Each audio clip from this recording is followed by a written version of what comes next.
system that keeps up with the changes in the economy. And that means devoting more financial and intellectual resources to innovation in economic statistics. The current bout of inflation precisely illustrates this problem. We all know that the headline inflation numbers have risen, but do these measurements fully take into account the growing role of the digital sector? Let me give a simple e-commerce example. In 2019, the average American spent about 15% less time shopping for consumer goods than he or she did in 2005, or about half hour less per week, presumably because of the time savings from shopping online. That may not seem like much, but multiplied by 52 weeks and almost 300 million adult Americans, that comes to a time savings of billions of hours per year. Should the government price indices account for that time savings as more people shop online? And do we have the right data to measure these effects? Or consider the role of healthcare in inflation. Does increased healthcare spending mean better health outcomes, which would be a good thing, or is it simply because prices are rising? The statistical problems are even bigger for pharmaceuticals, where there is a huge and growing gap between the list prices of many drugs and the net price received by manufacturers. Take insulin, for example. Diabetes patients complain that they pay too much, while manufacturers complain that the net price they receive is falling. A new study from the USC Schaefer Center for Health Policy and Economics shows that both are true at the same time. The reason? A rising share of insulin spending has been going to intermediaries in the distribution chain, wholesalers, pharmacies, pharmacy benefit managers, and health plans. Understanding these price dynamics better is obviously crucial for policy. And then we come to supply chains. A quick look at Google Trends shows a recent spike in interest in supply chains, which is not surprising given how much they're being blamed for inflation. But I have a new piece coming out shortly in International Economy, which discusses just how little we know about its supply chains. Conventional economic and trade statistics are not designed for global supply chains, which are driven by the flow of data as much as the flow of goods. It's hard to make good policy about inflation when you don't have the basic facts.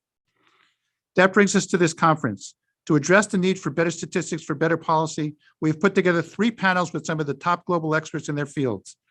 The first panel is Measuring the Digital Economy with Diane Coyle and Shane Greenstein, followed by Tracking Healthcare with David Cutler and Murray Aitken, moderated by Ariel Kane, Director of Health Policy for PPI. The third panel is Measuring Supply Chains with Robert Johnson and Sue Hausman. John Halterwanger will provide concluding remarks on re-engineering economic statistics from real-time transaction data, a critical topic for policymakers. We'll start with the digital economy panel. The healthcare panel will start at noon Eastern time, and the supply chain panel will start at 12:45. Please send in your questions and comments along the way. If we don't get to them during the conference, which is totally possible, we will get back to you afterwards. A video of the conference will be available on the IFP website. As part of the ongoing dialogue about improving economic statistics, we will put together a paper summarizing the main policy implications of the conference. Please let us know if you want a copy of that paper. And now we come to our keynote speaker, Diane Coyle, who I've known since we were in graduate school together many years ago. She occupies a unique position in the economics profession, focusing on the nature of economic statistics and how they can be best transformed to reflect the changing nature of the economy. Diane is the Bennett Professor of Public Policy at the University of Cambridge. She is, and I'm going to list all of these because it's important. She's also director of the Productivity Institute, a fellow of the Office for National Statistics, an expert advisor to the National Infrastructure Commission, and a senior independent member of the ESRC Council. She has served in public service roles, including vice chair of the BBC Trust, member of the Competition Commission, of the Migration Advisory Committee, and of the Natural Capital Committee. Diane was a professor of economics at the University of Manchester until March 2018 and was awarded a CBE for her contribution to the public understanding of economics. Her most recent book, Cogs and Monsters, What Economic Is and What It Should Be, which is a great book because I've read it, came out in October. Diane, why don't you take it away? Thank you very much for the introduction. And I've obviously been on far too many committees in my time. So I will just get my slide share going here. So I'm sitting here in the other ancient university. I'm actually in Oxford today rather than Cambridge. And I thought I'd start with a bit of history. This is an image from the Statistical Abstract of the United Kingdom in 1885. And this is a typical page. There are pages and pages and pages of detail on agriculture. And if I zoom in a little on this, you can see the acreage of land that's given over to different numbers of crops. So that's quite a lot of turnips planted on our small island. And the point of showing you this is that in 1885. William Blake had written about the dark satanic mills. Charles Dickens' novels were all the rage. And the Industrial Revolution was at its height, the railways, the coal mines, the cotton factories. And none of this was captured in the official statistics, or rather 10 pages of it in this 120-page statistical abstract.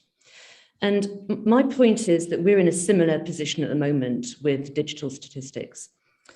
In 1994, Zvi Grilikus, who taught Mike and myself at Harvard, published a paper about how hard it was to measure the American economy. And the first 1 to 5 columns of this table are taken from his paper. And he divided the sectors of the economy into those that were easy to measure, which are the dark ones at the top, and those that were hard to measure, which are the ones in blue lower down. And he concluded that in 1947, almost half the economy counted as measurable, easy to measure. By 1990, that was down to 30%, 31%.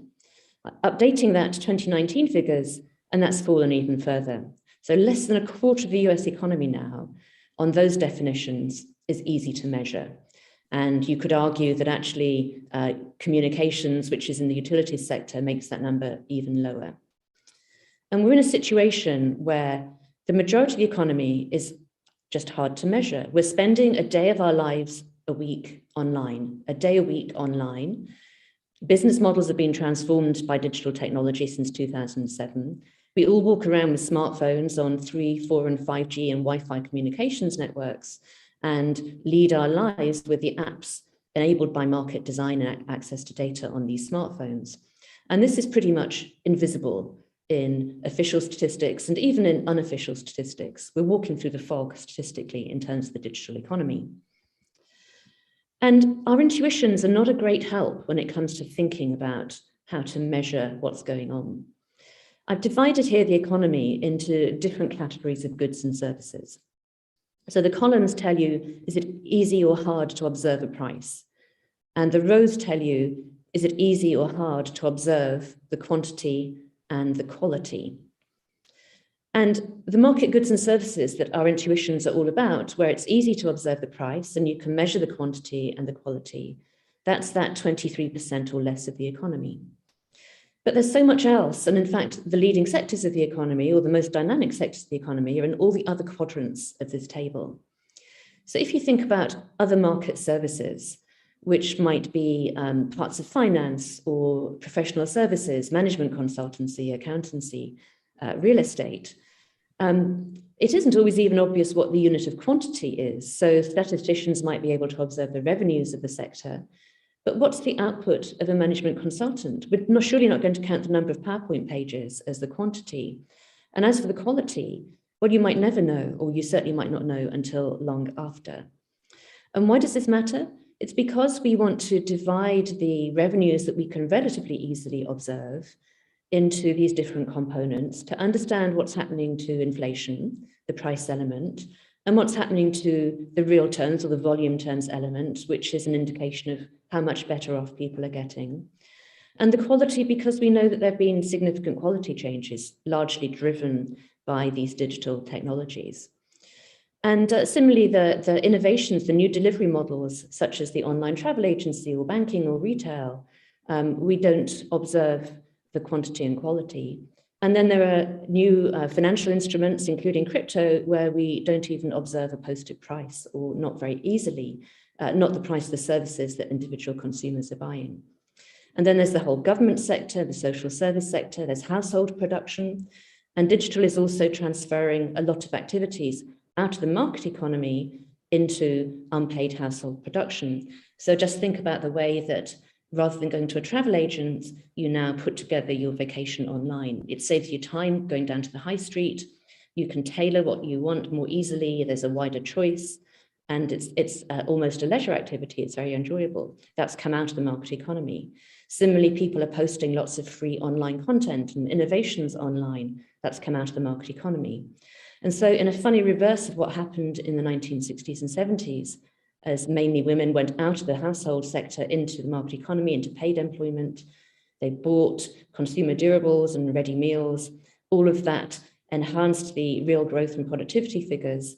Now there's a move back driven by digital across what economists call the production boundary. And we're not measuring what's happening across the production boundary, or at least just starting to do so. And I know BLS is starting to think about that. So there's a big agenda here. And the fact that we're walking through this fog makes it quite hard to understand what's happening to things like productivity that we might really care about for policy reasons. This is an image of a new rail line going under central London. It's called Crossrail, or the Elizabeth line. When we moved into our house in West London in 1992, the estate agent, the realtor, said to us, and the value is going to rise enormously because the Crossrail station is 500 meters away, and that will drive up the value of the house. Well, the station hasn't quite opened yet. It's due to open next year. So on the one hand, construction, 6 or 7% of the economy, has very low measured productivity, and we're familiar with these tales of long delays and how long it takes to build things. On the other hand, it's a really highly engineered project with tolerances of maybe 10 centimeters with other tunnels, service tunnels and train tunnels through London. You can see the high-tech equipment here. The people working on it are very skilled engineers. And the sensors are being built into the tunnel so that when the train's operating, the maintenance time, the downtime will be reduced, the signaling faults will be reduced. So when it does operate, it will have better energy efficiency, it'll be greener, it'll save people time, and there'll be all kinds of productivity benefits that we are not going to be counting very well. And then on the other hand, there is this issue about delays and perhaps regulatory burdens in the sector. So how are we going to think about the productivity of construction? And that's a pretty tangible sector of the economy. There are all kinds of others to worry about, and particularly intangibles. Now, I can't resist showing you this book of mine that was published 25 years ago next year, The Weightless World. And it was really about the increasing intangibility of the economy and the implications of that. The chart here is an index based at 100 in the year 2000, and it shows you the literal mass of consumption in the UK economy. So this takes account of imports as well as domestic production, and literally the weight, the mass of the economy has pretty much halved over that 19-year period. It had already halved between 1990 and 2000.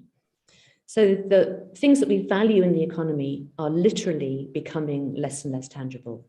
This is the shift to services, it's the shift to digital intangibles, all the online services that we enjoy, as well as the fact that many things are becoming lighter in their material footprint, shrinking in size, although not, of course, necessarily cars being driven in the United States. And intangibles are particularly hard to measure and to value, but they matter. This is a chart from a paper by economists at the OECD published a couple of years ago. And they found that if you look across all the OECD countries at the leading firms with the highest productivity, the top 5% in both manufacturing and services, their productivity is pulling further and further ahead of the remaining 95%. And there's a growing body of work suggesting that this productivity advantage is linked to the use of digital technologies. Eric Brynjolfsson at Stanford has done some work suggesting this is linked to the use of predictive analytics, so data and data analytics. I've got a new paper coming out soon linking it to the kinds of digital tools that firms use in-house. So if they develop capabilities in-house, they're in that top 5%. If they just contract in services of a very vanilla kind, they're in the remainder. So the use of digital tools, the organizational ability to use them, is what's driving productivity for these top firms. So this really matters. But I want to suggest, and actually Mike's introduction hinted at this, that time is going to be an interesting way of thinking about productivity.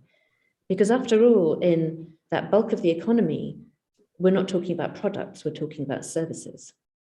And so here I've got a chart, a table dividing production or activities, the way you spend your time, into market production, paid work, home production, unpaid work at home, and your consumption and leisure, all of which take time. And then going down the side into routine activities that can be automated and to non-routine activities that are hard to automate. And so machines, and the red lines, the red text is the impact of digital and how that's changing. routine things are increasingly being automated, and this is about saving time. And the non-routine activities, which are harder to automate, are all about spending a higher quality but longer time. And I've illustrated this with some examples from healthcare. Healthcare technology has its use has advanced during the pandemic, and one thing that's happening is more video consultations. There haven't been a lot of evaluations of those, but doctors and patients can save time by having an initial consultation through a video call like this. And perhaps they can sort out the problem more quickly, perhaps they need another appointment in person, but this is a great convenience, time saving, and will drive productivity in healthcare. If you're a seriously ill COVID patient, on the other hand, you want the kind of care in the ICU that's shown in the other image, with all of the medical staff, all of the highly skilled person hours that involves. And that's the quality measure of the care, the productivity, if you like, of the care that you're getting. And so I don't have time to talk through this in detail, but one of the thoughts I want to suggest is that we need to start thinking about time metrics and time use statistics as a way of understanding not just the household sector and people's well-being, but also actually the productivity that policymakers care about. A final area I want to talk about is data, because a lot of the use of digital technologies is driven by data. And of course, this is gathered from all of our activities. We are spending so much time online, that all provides data. There's Internet of Things or sensor data, like the kind in the tunnel I showed the image of earlier. And the metaphor people often use is that it's the new oil. And of course, it's not like oil. Oil is a standardized commodity, and if I use it, you can't. Data is a highly contextualized commodity, and if I use it, you can still use it. And the jargon term for that is non-rival. There are lots of externalities or spillovers between people as well. My privacy might be revealed by something you say, but on the other hand, any personal data that I have about myself is only useful if I can put it into context, and that requires other people's data. Even something as personal as my temperature, I don't know if it's good or bad unless I know the population average, and you might have a very valid interest in these times of knowing what my temperature is. There are increasing and decreasing returns depending on the kind of data. If it's for marketing, then adding another person's data doesn't make much difference, and it's got swiftly decreasing returns. But if it's sensor data for autonomous vehicles, then there are increasing returns. The more data you have, the safer it's going to be. And then it has other more standard economic characteristics, such as needing a lot of additional investment because it takes a lot to create a database and make sure that the data is usable. There are very high fixed costs, as with so many digital goods, and low marginal costs, and it might or might not depreciate quickly. Those are the economic characteristics. But data's value lies in its use, and so the contextual lens matters as well. And all of these words on the right-hand side are about the contextual, the quality of the data. Is it general? Can you use it in lots of circumstances? Is it particularly sensitive because it's personal? Do you trust its provenance? Is it accurate?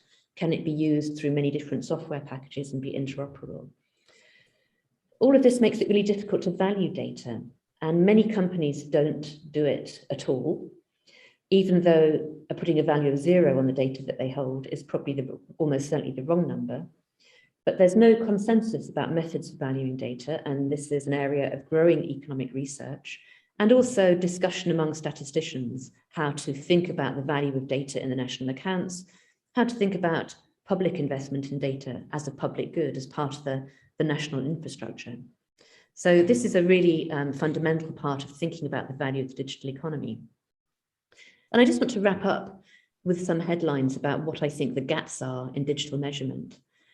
I'm particularly interested in these measurements of measures of productivity and the concepts that go along with that.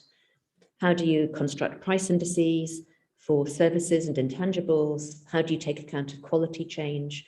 We've done work on telecommunications, for example, which has materially changed the impression of productivity in the communications sector, and therefore in all the sectors of the economy that buy communications as an input. There's the question about data value that I just touched on, and a lot of questions about supply chains. I met the finance director of CF Industries in the UK recently. It's an American company. It turns out that they make fertilizer, and a byproduct of that is carbon dioxide, a key input into food processing. They supply 2/3 of the carbon dioxide to the UK food processing industry, and they didn't know until they stopped producing so much fertilizer because of the cost of energy. So this point about not knowing supply chains, not knowing how things cross borders is a key one, but even more so for data, for intangibles, for services, which are just not measured very well. And then finally, thinking about economic welfare and well-being. We've had this measure GDP, which has done a good enough job for a very long time since the Second World War, but the gap between what it measures and broader concepts of both productivity and well-being is growing over time. And this is another area of the measurement agenda that I'm particularly interested in. So that's me done. I'll stop sharing, and I'm very happy if there are any questions or anybody's got any comments. Thank you. Thank you very, very much, Diane. That was a fantastic presentation. I think I'll start off with a couple of questions. First, you mentioned time metrics, and I find time metrics really interesting. Can you say a couple of words about that? Because clearly, I mean, in the US BLS collects the American Time Use Study survey, which does do some annual time metrics, but we don't really make very good use of them in terms of studying the economy. I think they're very much overlooked. We have less regular time use metrics as well. And a new survey is starting to ask more questions about digital activities, such as how much time do you spend doing online banking or online shopping and so on. But I would think about it from two angles. One is about how much well-being do people get from their different activities. And there's a little bit of research on this, but this is the real budget constraint we have. We only have 24 hours in a day. You don't have to spend all your money, but you've got to spend all your time. And that's allocated between things that we enjoy and things that we don't. And we might enjoy work or not. People generally hate commuting, but they've got to earn money. So there's a kind of well-being aspect to time use. But then I think even less thought about is the productivity aspect to time use. And many sectors of the economy, you talk to many people in business, they do think about time saving. And if you think about it, the huge revolution in manufacturing productivity starting in the 1980s was just in time. It's literally called just in time, taking out all of those lags. Now, there may be a downside to that, as we're finding out, because that takes some resilience out of the supply chain. So we want to understand more about that trade-off. But how long it takes to get things to people, how long it takes to do things that are not enjoyable but have to be done. And to go back to the health example, if you're having a blood test done or a PCR test, you want that done as quickly as possible and the results as quickly as possible. But if you have something seriously wrong with you, the ideal would be that you had as many staff as you need spend all their time looking after you and really high quality care. So this is the kind of concept I'm playing with, but I think it's really early days to understand this. I also think about time metrics as it being important for job creation. In the case of e-commerce, what's happening is you're moving hours from the household sector into the market sector. So rather than driving to the mall yourself, somebody else is doing the picking and packing and the delivery. And that creates your time savings, creates market jobs in other parts of the economy, which I think we don't think about enough. Retailing is a really interesting example because we've gone from a situation where there was some modest capital in the form of conveyor belts and people working at checkouts to automated checkouts where the capital equipment is more sophisticated and it's got better software, but you do the work yourself. So it's your unpaid labor that will make the productivity of the supermarkets look better. And then perhaps we'll go to the Amazon type store where there's even more sophisticated capital, but it's almost all software and intangible. And there's no labor involved at all because you just walk out with what you want. That's right. So, I mean, one of the questions that comes up for me in terms of this conference is, what should we be telling policymakers in the short term? Is there any low-hanging fruit? Is there any easy improvements in the statistics that would sort of help policy? Well, or have all the easy ones been done already? I'm not sure there are easy ones. I mean, I think there are easy ways to improve methods of collection. Yeah. And so using much more very large data sets, web scraping techniques, natural language processing. There's a whole lot more data out there to be accessed, and that's starting to happen. And in a way, that's the easy bit. But the conceptual issues, I think, are quite hard and haven't been worked through yet. So this point about data valuation, there's a multiplicity of different ways of thinking about the value of data. And given that its use values are so varied, it's not clear that any of them is going to do the job. But we know that it's got a value. So how are we going to think about that in data policy, as well as economic policy, which so many governments are grappling with at the moment, because these have become quite pressing issues. But this is the reason I love the statistics. People think it's really boring, but actually it's fundamentally about the basic concepts of economics, and that basic price times quantity times quality equation that I started with. Well, if you had let's actually talk about the more difficult problems. If you had a chunk of government funding that you could bestow on the statistical agencies, and what would you tell them to sort of work on first, and assume that they could sort of tackle some of the really tough problems? Which are the important ones do you think they could make some progress on if they had the right funding? I would say collect the time use data, collect the data from the big tech companies, however that can happen, and that may require legislation in some countries, or difficult negotiations, but they have a lot of data that we would need. And then look in detail at different sectors of the economy. I did a project with the Office of National Statistics here looking at the telecommunications sector, and we translated what had been a flat price index into a 35% decline. And given that it's such an important input into services, this has changed the picture that we need to tell about manufacturing versus services productivity in this country. Manufacturing productivity has actually continued to rise, and services productivity not. And we only found that out by working with the engineers and going deep into the sector.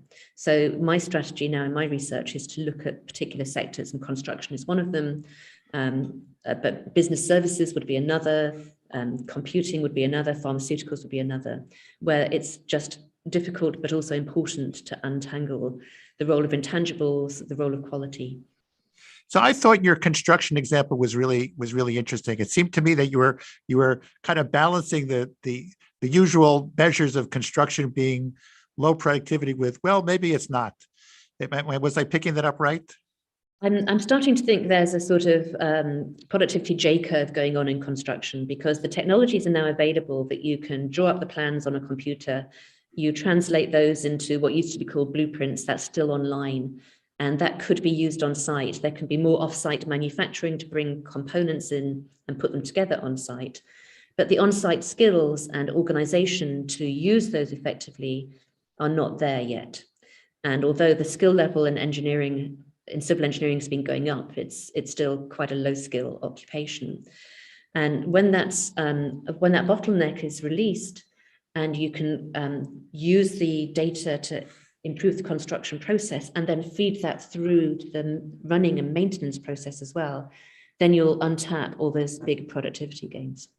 That's actually fascinating. So just thinking in terms of from the corporate side, that actually suggests that whichever company is sort of learn how to make use of this data first will actually have a really large competitive advantage. The top line in that chart that you showed. Yes, or another policy implication might be have a policy about data in supply chains that makes it both possible in competition policy grounds, but also interoperable with standard formats and with open APIs. So you sort of and that would be sort of especially true. I'm still thinking about construction, because construction is always given as an example, at least in the US, of low productivity, very large lags. Nothing ever happens, and we end up spending more than we ever expected.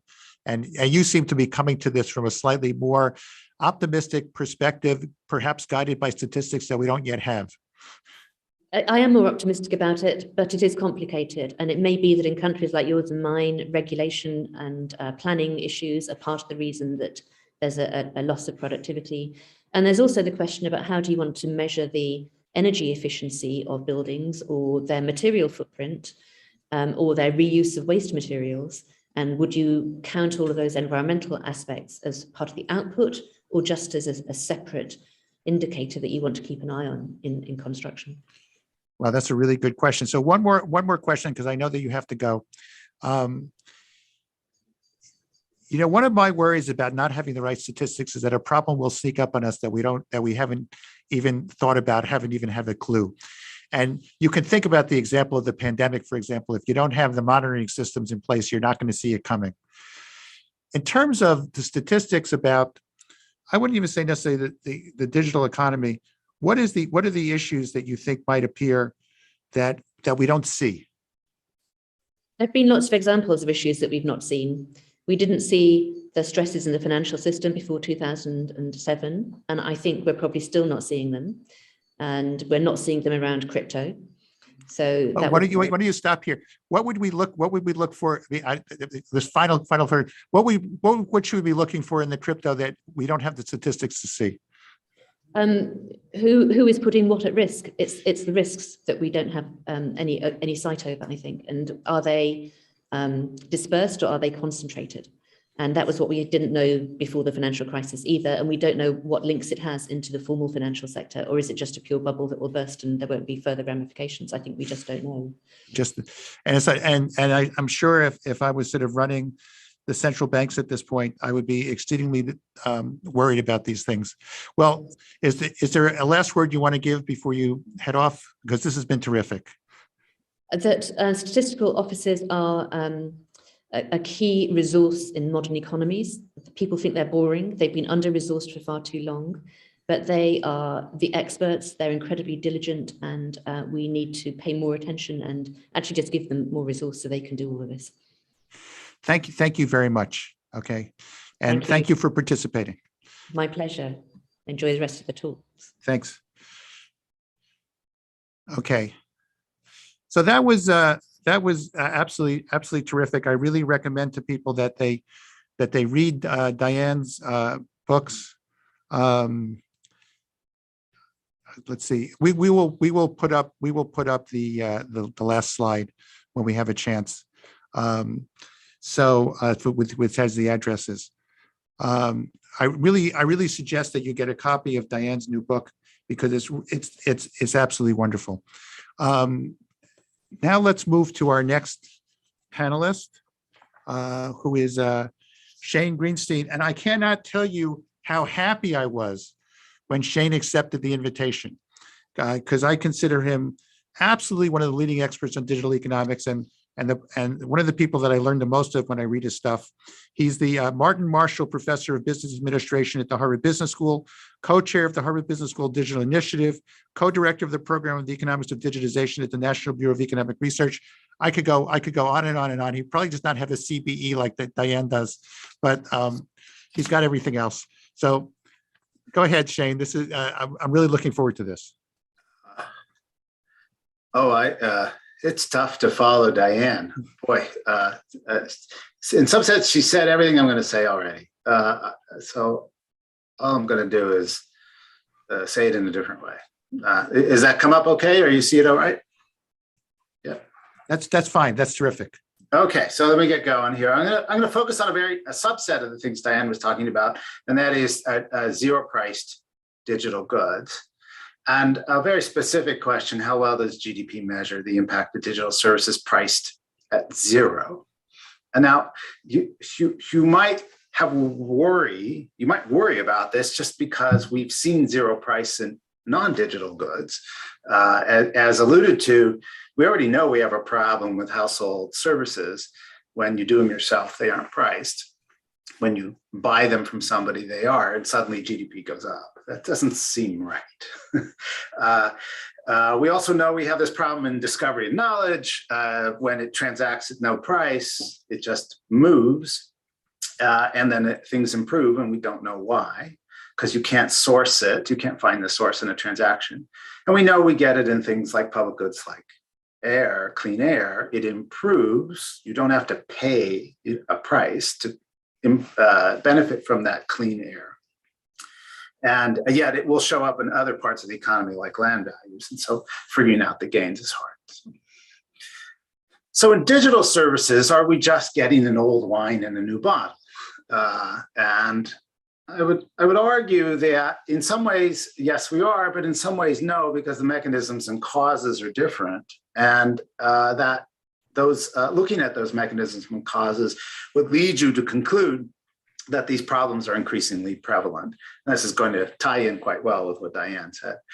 And so why would you care about this? Well, it sure suggests the CPI is too high. It also suggests we're making errors in our analysis of the causes of economic growth. So I'm going to divide things up into three categories just to each give you an illustration. One is about measuring long-term change. The next one about software being replicated at no cost, and then talk about the role of new infrastructure. So let's measure long-term change. And this is a example. I think it's been circulated before, but it's still a good example. So let's use it. This is an ad from Radio Shack. You have to be a certain age to remember Radio Shack and love them dearly. This is an ad from Radio Shack in 1991. And I'd just like you to notice everything advertised on this ad is now possible to perform on your cell phone. That is, you can make a call, you can record, store, play music, you can do it with video, you can reproduce a picture, you can take one, you can play games, you can even calculate a bill with precision. But also notice there are things you can do on your smartphone that are not advertised here. You can send and text email from the middle of a store when you can ask your spouse whether this is the kind of pepper she wants.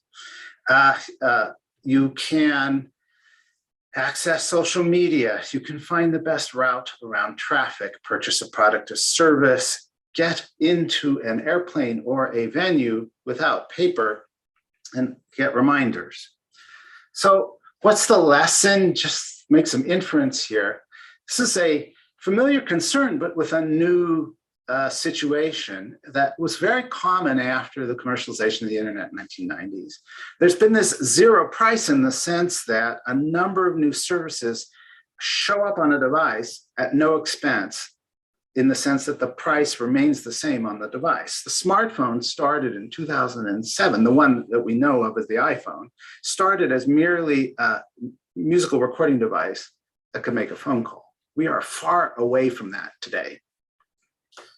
So what are the two kinds of problems? One, there's a conceptual problem having to do with new goods. So recognize there's this mobile, email, text, social media. What value do you place on that? That's a hard problem. We've known about that kind of problem in the past. Here we see it again in the digital age. Then there's this practical problem. The attributes of a good have changed over time. The definitions change, and it's very difficult actually to be very sympathetic to the statistical agencies. It is rather difficult to figure out how to keep track of that. Now, more subtly, we have something that's often called an outlet bias, and stay with me for a moment. The example is you used to shop at Macy's and now you shop at electronic commerce. But what that's actually about, when you look at the way the accounts are laid out, these two different activities aren't necessarily sitting next to one another. So what could be happening is you have an outlet in one place and an outlet in another. Camera to smartphone is usually the best example. The price of the camera is declining, the volume of production in camera sales is declining, it's going up in smartphones, but there's no mechanism in the accounts to put those next to one another and say there's been a substitution. And so there's been an improvement, but it goes otherwise just unrecorded because it's not part of our process to recognize it. Okay, so that's first set of observations. Let's move to another place where zero price shows up, and that's increasingly prevalent because software can be replicated at no cost. You can just make copies over and over again. By the way, just wrap your head around that over sometime. You can replicate a good at no cost. That's that'll get you going. So first of all, just why do you care? It's very common in online services today. Firms make their revenue in ads, and yet they sell you a service just to get you there. And then if we're going to have this conversation, I want to say right up front, you need to distinguish between a zero price to a final user and a zero price to a business buyer. In the case when it goes to final user, you want to recognize that you're either going to observe a change in consumer surplus or some otherwise unmeasured gain. Again, GDP does not measure consumer surplus. It's not designed to. Or you might, as noted, see a reallocation on leisure time. Again, GDP is not set up to do that. And yet that is an important part of what's happening here. On the other hand, you might also see a zero price going to a business. GDP is to some extent set up to see that. And that is if it shows up as productivity. And the productivity is affiliated with something that you can measure. And the question that emerges is, when software is replicated at no cost, can you measure the thing that's causing the productivity improvement? And my argument is actually, in a lot of situations, the answer is no.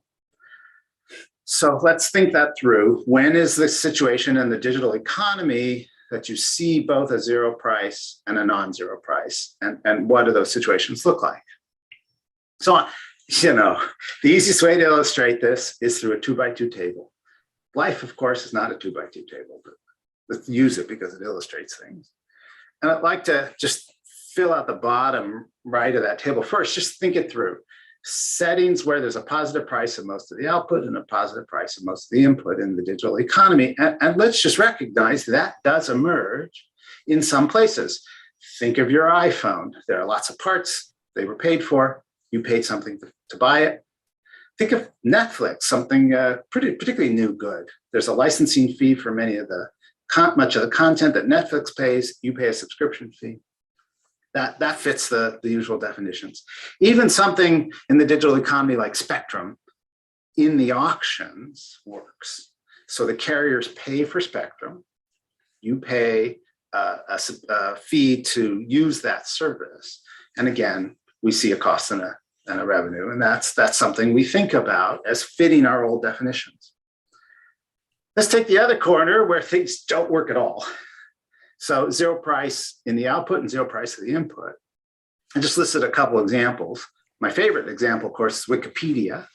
This was a couple $1 billion industry 3 decades ago. Today, Wikipedia charges nothing for the input, nothing for the output, runs entirely on donations. There is a productivity improvement there. It's unrecorded. How about Apache Linux, most common web servers in the world, most common operating system in the world, R, another language many people know. Nobody pays anything for it. It doesn't cost anything to produce because it's all coming for free. A lot of open source is this way. We can go back in history a little bit, the World Wide Web, TCP/IP. Again, no licensing for that, no charge for the outcome, zero on both accounts. Now, the off diagonal is where you really have to start thinking hard. And let me use the lower left diagonal first. This is zero price in much of the output to consumers, whereas there's a positive price in the input of producing it. And that really makes you think hard. And frankly, this is a lot of what you find on the web, not just Google and Meta and Yelp and Zillow and just every web platform who all use ads, but then provide a service to you. Think about GitHub. There's a serious expense keeping GitHub running, but you pay nothing to use it. And then again, another favorite example, TensorFlow, PyTorch, all the artificial intelligence libraries that have just been produced in the last decade. Again, major expense to put those together, nothing to use them. Finally, on the upper right-hand corner, think about use of input for free, though there's a price on the outside. Android uses the Linux kernel, doesn't pay anything for it. Wi-Fi and Bluetooth products, there are thousands of these registered every month in the United States, and nobody pays anything for the spectrum. And a lot of online services that use open source software could be very common. So the point of this is those 3 boxes other than the lower right are increasingly common. So what do we infer from that? We've got a problem here for measurement because you've got user-generated improvements in quality, but they don't cost anything. You've got academic shareware migrating into widespread private use, but it doesn't leave a transaction that's being recorded. You have attribution and omission biases in the analysis of growth because you don't understand the source of the gain because it's going to a software. that nobody's measuring, or an improvement in software that's nobody's measuring. My favorite example, just finished a paper, I put it in the references here. If you look at upgrades to web server software, there's all this improvement, but it's not priced. So it's an improvement in quality at a zero price good. So it's completely missed. Okay, and then you have a problem for the capital stock. So one of our standard concepts for understanding how wealthy a country is, just raise the question: what's the value of Wikipedia or TCP/IP? Wikipedia, we've replaced the encyclopedia, and what is its value? We don't have an asset there that we can measure. And as alluded to already by Diane Coyle, which is just great, there's lots of intangible assets that emerge from these processes. Okay, so just to finish up, one last category. We could spend hours on this category: the way new infrastructure supports new services. So just allude to some of it. Look at the internet, if you go looking, under the hood, if you will. What has changed in the last 25 years. Been an enormous number of improvements in the 3G, 4G, 5G, so as in the data that can be taken over the wireless network, as well as Web 2.0 and 3.0. You have a series of devices. You have a series of things inside the network, like content delivery networks, the cloud, distributed data architectures that are improving the experience of downstream services. These are improvements that you experience at a price of zero. They're qualitative improvements that you might have paid a little bit for, in the sense that you got a better app.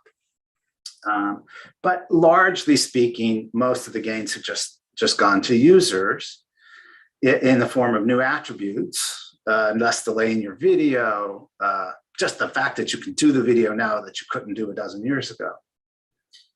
And let's just point it out, it is nobody's business to keep track of this. It is just, the BLS doesn't, the FCC sort of does. And it's just because everybody's under-resourced, and there's been an enormous amount of these improvements. That implication is the CPI is too high. It's worse than you think. It's sort of my usual standard line on this.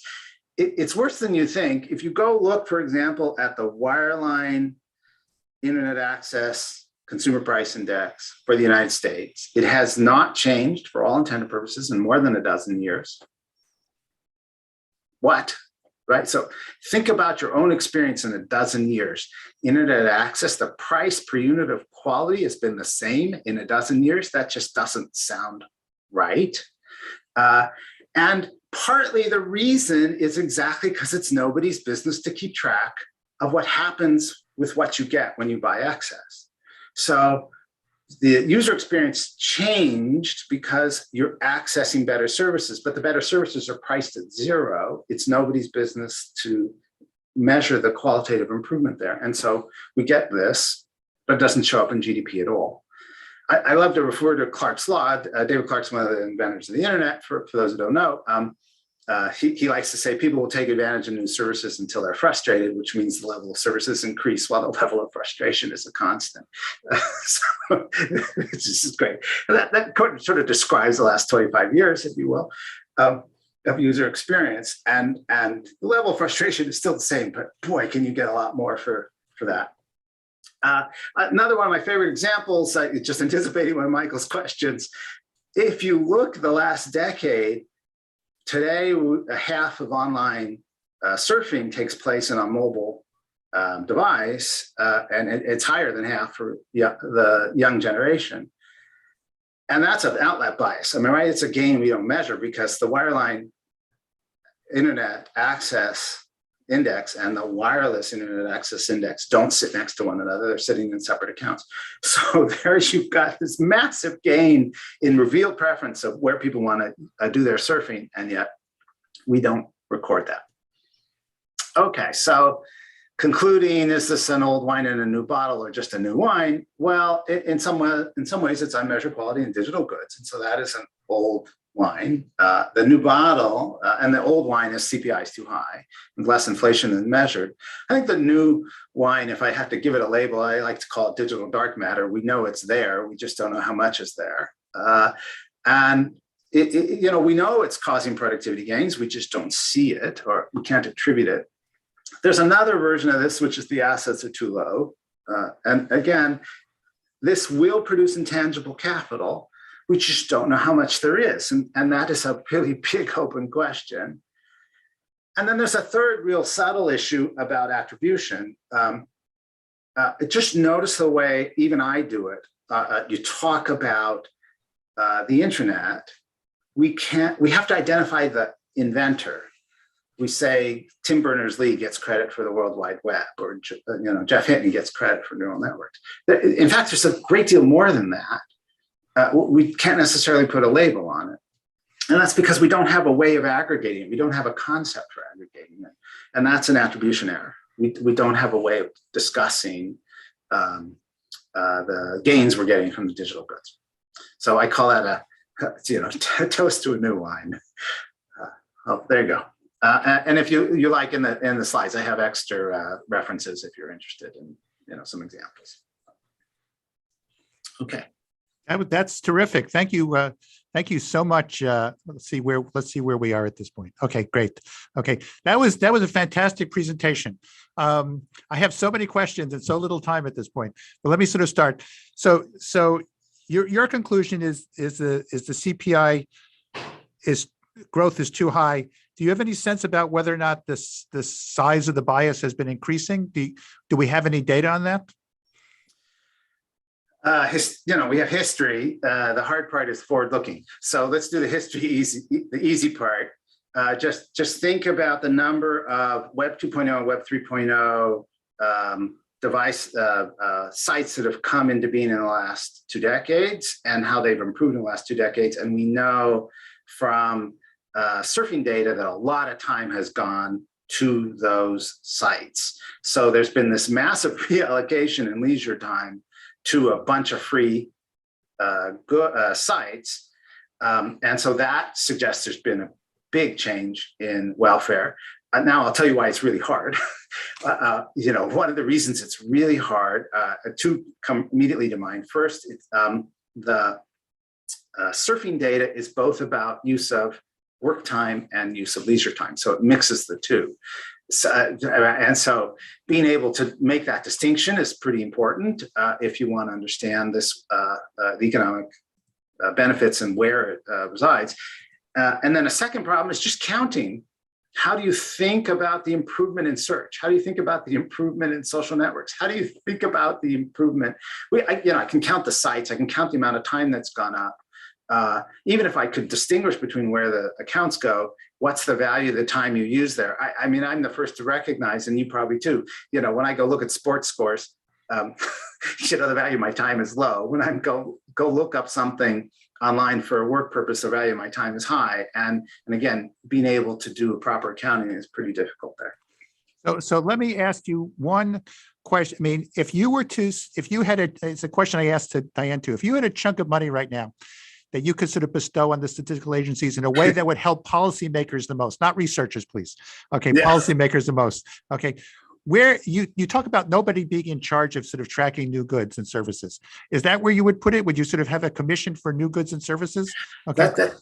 That's certainly the most obvious one historically. So, and I tend to have faith that that's going to continue. So, yeah, just getting a bit of an estimate of the difference between the past and today. And if you were to do a backward-looking account at US GDP, it grew a lot more than we think because we've not accounted for all these new services that showed up. I do another one, if you don't mind me doing as well. Okay. It's really obvious and nobody's just calculated it. We averted a disaster in the last 2 years due to digital goods. It's sort of obvious. In the absence of the internet, 40% of the labor force would not have been able to work from home, which is what we had at the height of the pandemic. The pandemic would have spread faster. Millions more people would have died, as in the 1918 flu pandemic. We averted that. right? We did not experience that. That's a massive gain. And in some sense, it's just not a part of anything we even talk about. Another one is the RNA vaccines. Again, something that hits lots of people. The RNA-based vaccine, Moderna, so is Pfizer, both RNA-based vaccines. Those use 20 years worth of digital biology, which is why they were able to synthesize within 2 weeks. And we haven't calculated that. And we haven't calculated. That's an absolutely stunning improvement. And yet, in some sense, if ever you had an argument for digitization of the sciences and subsidizing that, boy, is that a big implication for policy. So this has been a fantastic presentation. We have a question that we're not going to sort of take at this point. And you know who it's from. And do you have can you put up just really quickly the last page of where people can sort of find more stuff on you? Oh, absolutely. Give me a second again. And if you're going to post the slides. We'll post the slides on the website, the IFP website. Okay. Yeah. So what we're going to do now is thank you so much, Shane. This has been absolutely fantastic. We're now going to take a 1-minute break before starting with our healthcare, tracking the healthcare economy. And if we had music, we would use music, but instead we have a slide.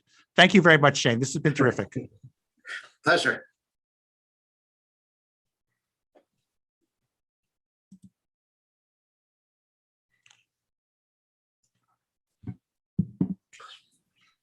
Right back.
So I welcome Ariel Kane, who is our Director of Healthcare Policy for PPI. Thank you. I have the honor of introducing the next panel for today. And as Michael said, I'm the Director of Healthcare Policy at PPI. When we think about healthcare, we have infinite amounts of data. We have data collected by hospitals and physicians. We have data collected by insurers and payers. We have data collected by electronic health records. We have data collected by the government. And then we have wearable devices that collect consumer and patient data. But this trove of data is not always used to improve policy or health outcomes. It's collected in different silos and often cannot be exchanged. But without harnessing the data to inform both policymaking and the practice of medicine, it becomes a drag on the system. Prior to the pandemic, physicians often cited the never-ending data collection of EHRs as the primary driver of burnout. Data should be used to demonstrate the value of what we're spending on healthcare, but it currently doesn't. We have a flood of data, but it's unclear if we have the right data or if we just haven't fully harnessed what we do have to illustrate the value of healthcare services on healthcare outcomes. So the question is, how do we use this wealth of data to help lawmakers make better healthcare policy and healthcare providers deliver better healthcare? Today, I'm introducing two speakers who are going to speak on that issue. First, we have David Cutler, Professor of Applied Economics at the Kennedy School of Government. David has served on the Council of Economic Advisors, the National Economic Council, and he was a senior healthcare advisor to Barack Obama's presidential campaign. He has held positions with the National Institutes of Health, the National Academies of Science, and the National Academies of Sciences. Currently, David is a research associate at the National Bureau of Economic Research. He is the author of numerous books, and he is here today to talk to us about health satellite accounts, which measure healthcare spending by the disease being treated rather than the drugs and services being provided. After David, we'll have Murray Aitken, the executive director of ICVIA's Institute for Human Data Science. Murray is an expert on how human data science can improve patient outcomes through managing costs and maximizing access. Prior to his time at ICVIA, Murray was a partner at McKinsey & Company and covering a broad range of industries, including life sciences and consumer goods. Today, he'll be talking to us about measuring pharma prices and how, with better data, the government can make better policy choices. With that, I will pass things over to David. Thank you. Thank you very much. I'm trying to start my video, but it says I cannot start my video. Oh, the host has asked me to start my video. There I go. There you go. Well, Thank great you. to see you. Great to see you. Thank you. Before starting, I do want to lodge a protest, which is that I think it's unfair that I have to follow Shane Greenstein and I have to precede Murray Aitken, because you're going to hear me and you're going to say, oh my God, why did I have to waste my time there when I could have been listening to more I'm sure that won't be the case, those but I'm things. going to turn off my video and hand things over to you. So let me do, I'll do a little bit then introductory, and then I will really open it up. And let me first just make sure that you can see these slides as they're going by. Is that? Yes, we can see them. Awesome. And that's super. And then the other thing I want to try and do, if I can, is open the chat box, because I just want to be able that if you, if I'm saying something that isn't making sense, just let me know. And then obviously I can, the point is to try and help people understand things. So I want to talk about data needs in the health sector. I want to do it, as Ariel said, in the context of what's called a satellite health account, but I need to sort of introduce that a little bit first. So what I want to talk, the way I want to pose this, the need for data, is because of what the official data about the medical system say. So if you look at the productivity growth rates in the economy, they average, one something. And healthcare is always a very low productivity growth industry. Here it gets grouped with social assistance, just at the high level it does that, but most of that is healthcare. Here it's very slightly positive. That depends on the period of time. In many periods of time, healthcare is negative productivity growth. And so what that literally implies is that for roughly 20% of the economy, we're spending more and getting less if it's negative productivity growth. If it's zero productivity growth, that suggests we're spending more and getting nothing for it. And here we're spending more, we're getting a little bit more for it, but not very much at all. And so that's sort of guided policy. And to a sense that, to a certain sense that is indeed correct. That is, we are spending way more than we need to by international comparisons or any other comparison, and not getting a lot for it. But I want to actually say it's really important to go even beyond that. And when you go beyond that, what you find is that these data are not representing the true state of the economy. And so the health economy. And so I want to sort of talk about that and go on and tell you a little bit about it. I should say that this is not a new topic, going back all the way with the Boston Commission in the 1990s and through many other activities. I've been a part of some of these. Murray has been a part of some, and quite a number of people. There's been sort of well-recognized problems with gauging the medical system, the output and productivity in medical care. There are basically two big issues from a national income accounting. And as I say, this is not the only thing, but there's both the health sector at the public policy level, and there's also for clinicians and so on. I'll come back a little bit to the clinician one, but let me start with the public policy one. There are really two big issues. The first one is one of the things that Ariel mentioned, which is outcomes. That when we measure productivity is defined as an output scale, divided by an input. So we can measure the inputs tolerably well, like how much we're spending on medical care and so on.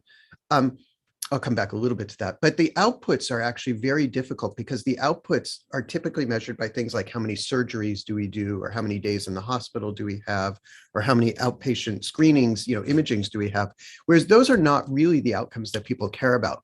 So the first outcome the most important outcome that we care about is our improved health. So let's just take an example. Suppose we develop a new surgery that allows us to cure more people, like a new minimally invasive cardiac surgery that allows us to cure more people, or even a new drug that prevents people dying from COVID, or a vaccine that prevents people from dying of COVID. The aggregate productivity implications, by the way, of the COVID vaccine are approximately zero because it's not, we don't measure the outcomes well. The outcomes there are in length of life, quality of life, and we don't pick those up. Same thing with the surgery that I'm thinking about here. We don't pick up the length and the quality of life. So that's the first big problem, is that if you want to accurately gauge the sector, you have to do that.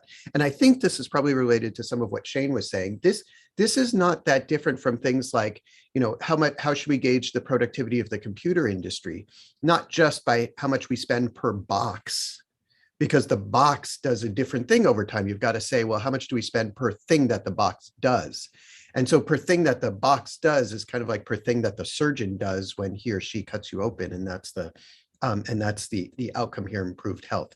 So that's the first one, the improved health. But there's actually another problem as well that I think is equally large here, and that's substitution across treatments is not well accounted for.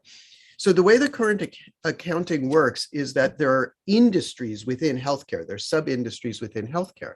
So hospitals is one sub-industry, and physicians is one sub-industry, and pharmaceuticals is one sub-industry. And those are treated kind of the way that bananas and breakfast cereal and meat are treated. That is, consumers value them, and getting more bananas is good, and more breakfast cereal is good, more meat is good, but God forbid you don't really trade off between breakfast cereal and bananas. That's not really a thing. And meat and breakfast cereal, you're not really trading off there. Whereas in healthcare, when we do that, so let's say we develop a new drug that allows us to cut surgeries. So we don't need as many surgeries because we can do the thing with the drug.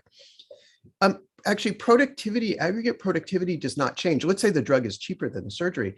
Aggregate productivity does not change because per drug, we're spending the same amount. Each drug costs the same amount, and each surgery costs the same amount, and we're just getting fewer surgeries and we're getting more drugs. And that's because people's preferences changed and they like drugs and they didn't like surgeries.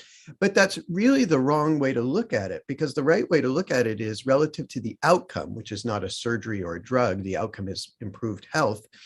Relative to that outcome, I'm spending less to achieve that outcome. Another way to put it is that, to a first approximation, people don't care at all about how they're treated. They care about what is the outcome of the treatment. And the reason why I'm stressing this is hugely important. So without this, you make a lot of big mistakes. So one thing, I'll talk only briefly about it here because Mary's going to talk a lot more. Pharma spending is going up, and that's bad. So that's a very common thing that you hear. And I did a paper along with a number of others saying, well, not quite so fast, because in some cases of pharma, what it's doing is it's actually preventing surgeries. Exactly, that's why I gave you that example. So antihypertensive drugs and cholesterol lowering medications have led to very big reductions in the amount of hospitalization that people need. And unless you recognize that, you're going to say, oh my God, we've spent more on prescription medications. That's a bad thing.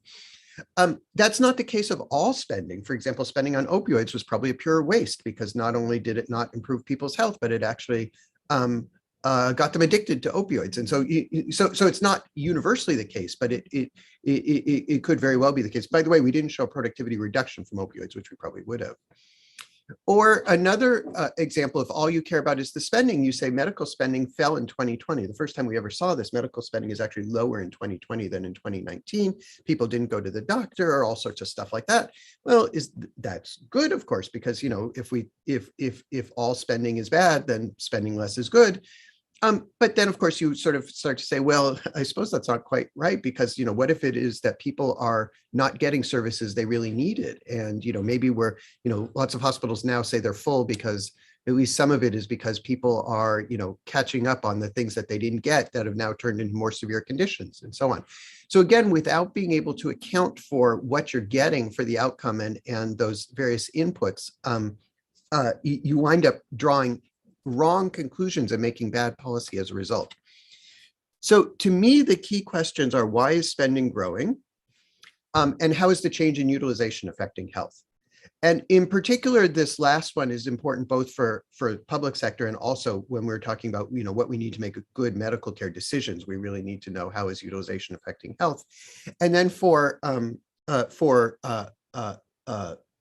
the economy as a whole, and for thinking about healthcare productivity and thinking about productivity of different providers, we need to know about spending growth. Normally, what we do is we sort of draw a distinction between prices and quantities. So we say, I want to know why car spending is going up. Is it that each car costs more, that we're getting more cars? Here, there's another category, which is, and it's in the car as well, which is the service mix. So think about the service mix as, are we buying more SUVs or more subcompacts or more electric vehicles or whatever it is? It's a different type of service. I'm still buying a service, but which type of service that I'm buying, in that case, which type of good am I buying may change. And so this is an example of, maybe I'm getting an MRI instead of an X-ray, or maybe I'm getting one drug instead of another drug. I'm still getting a treatment, but the mix of the treatments is changing. And these are the sort of three things that we really want to know. How much is a pure price change given the service mix and the treatment? How much is more people getting treated, and how much is what the treatments are changing over time? So that's to understand why spending is growing. I need to know that. And then to be able to talk about productivity, I need to know the outcomes, and I need to know how is utilization affecting health. That is very difficult here because there's so many other things that are going on. So if you're not careful here, you'll find that that more utilization kills people. So for example, if you have a group in the population that's smoking more, you'll find they have cancer more and they're dying more. And they're getting cancer surgery more and they're dying more. So therefore you'd conclude that cancer surgery obviously kills people. It does kill some people, but that's not the right conclusion. The right conclusion is you need to separate out other things that are going on in the economy, both economic and demographic. And so I'll talk very briefly about that. I'm not going to spend much time on this other than to say that this is something that has been thought a fair amount about. This is from my work, but there are a number of other people who have done things on this. But basically what you want to think about is, sort of two types of conceptual inputs, or two types of conceptual foundations here. One is the inputs to health, things like medical care, behavioral risk factors, environmental and genetic factors, and so on. And then second is the outcomes, of which the one I've spoken about the most is the health outcome. That's probably the most important. But a second one, and this is I think what Shane was getting at the very end, if I got the thrust of what he was saying, which is that some medical care also affects your earnings. So for example, medical care that allows you to work longer, or in his case, technology that allows you to work longer, but anything that lets you work longer or more efficiently will increase earnings as well. To have those inputs, you need to bring them together to talk about aggregate trends in the medical sector. What are we spending and what are we getting for it? And then what you need to do is divvy that up to understand it. And here I'm going to make a big difference from what the national accounts do, which is an industry in the national accounts, as I was talking about, is pharmaceuticals or hospitals or physicians.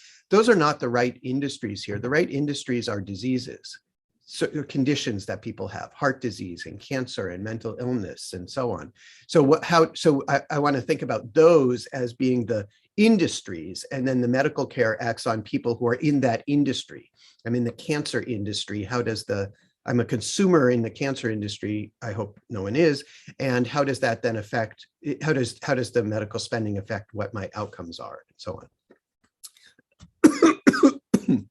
When I do this, sorry, let me just take a sip of water. When I do this, one of the things that happens when I do this is I find overall very big positive productivity improvement from healthcare, in part because health has improved a lot over time, and that's not picked up in the national accounts. And not only has health improved, but the improvement seems to be in many cases due to medical care advance. And that's particularly true of things related to cardiovascular disease. So heart disease mortality has fallen enormously. Healthcare is a big part of that, and that leads to a big overall increase. There's been other benefits for other sorts of things. So you can see here, anything to the right, farther to the right is a high benefit. Anything close to zero or negative is a low benefit. So other types of things, certain types of cancers have done very well, particularly cancers where you can do some screening for them, like colorectal cancers have done very well. Breast cancers you can do screening for.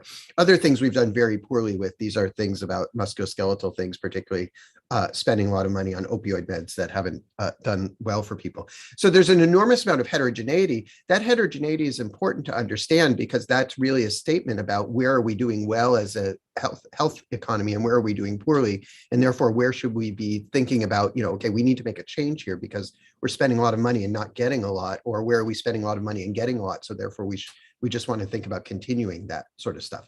So this heterogeneity, as it is in any set of industries, is really important to take account of.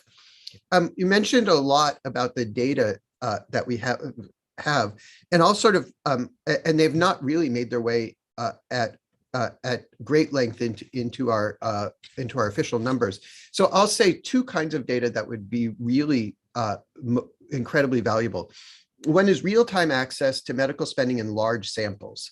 So think about, can I get insurance information on everyone who's insured by several of the big insurers?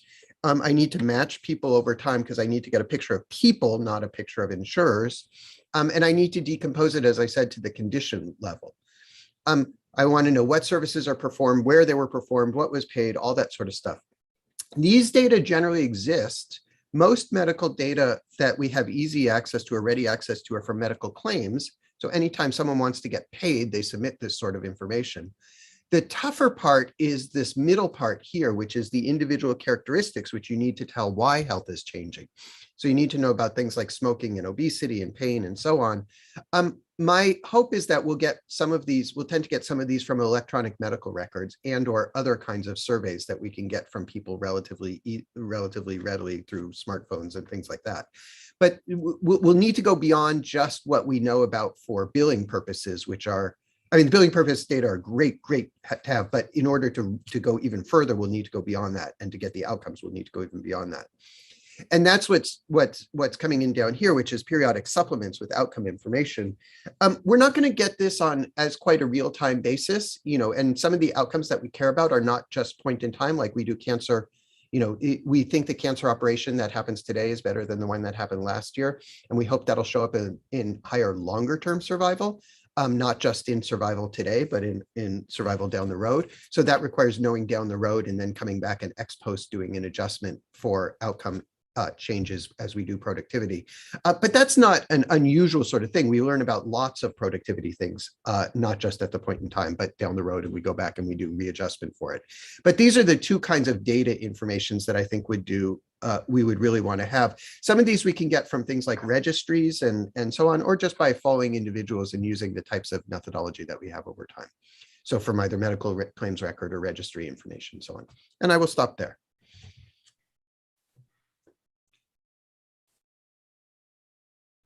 Terrific. Thank you. Thank you very much, David. One thing that occurred to me when I sort of was looking at your slides, you talked about a 1.5% set of productivity growth rate. Yes, it is.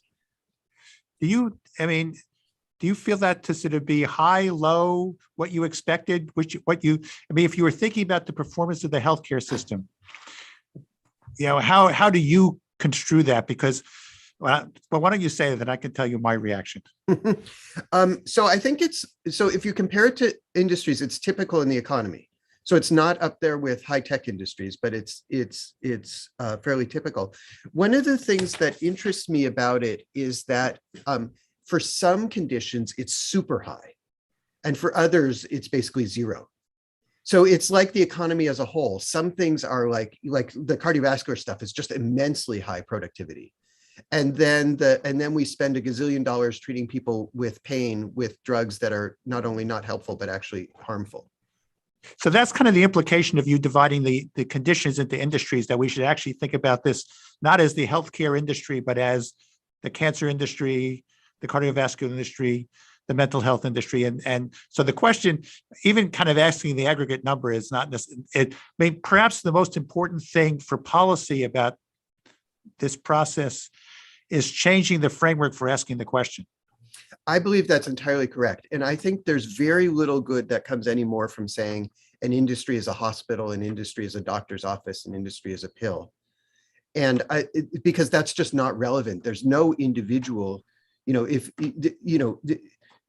if you said to someone, you no longer have to go get an image, you now do this other thing, they'd say, great, just tell me what I need to do, what improves my health. And so, but here's my problem. I've got this condition. And that's what I want you to do, is make that condition be better. So the industries really have to be based on the things that people value. And that what they value is the treatment for their disease. What would you, I mean, I'm sure you're already sort of giving advice to the statistical agencies on what to do now. What would you tell them, okay, in terms of improving changes that would improve policy? Just to jump back here, do whatever you can. Let's try and build up our information here. So first, think about conceptually doing this. And by the way, BEA has been terrific in terms of thinking about conceptually redoing it. So they've actually done a lot of the research, and they've been way out front on this, which is just great.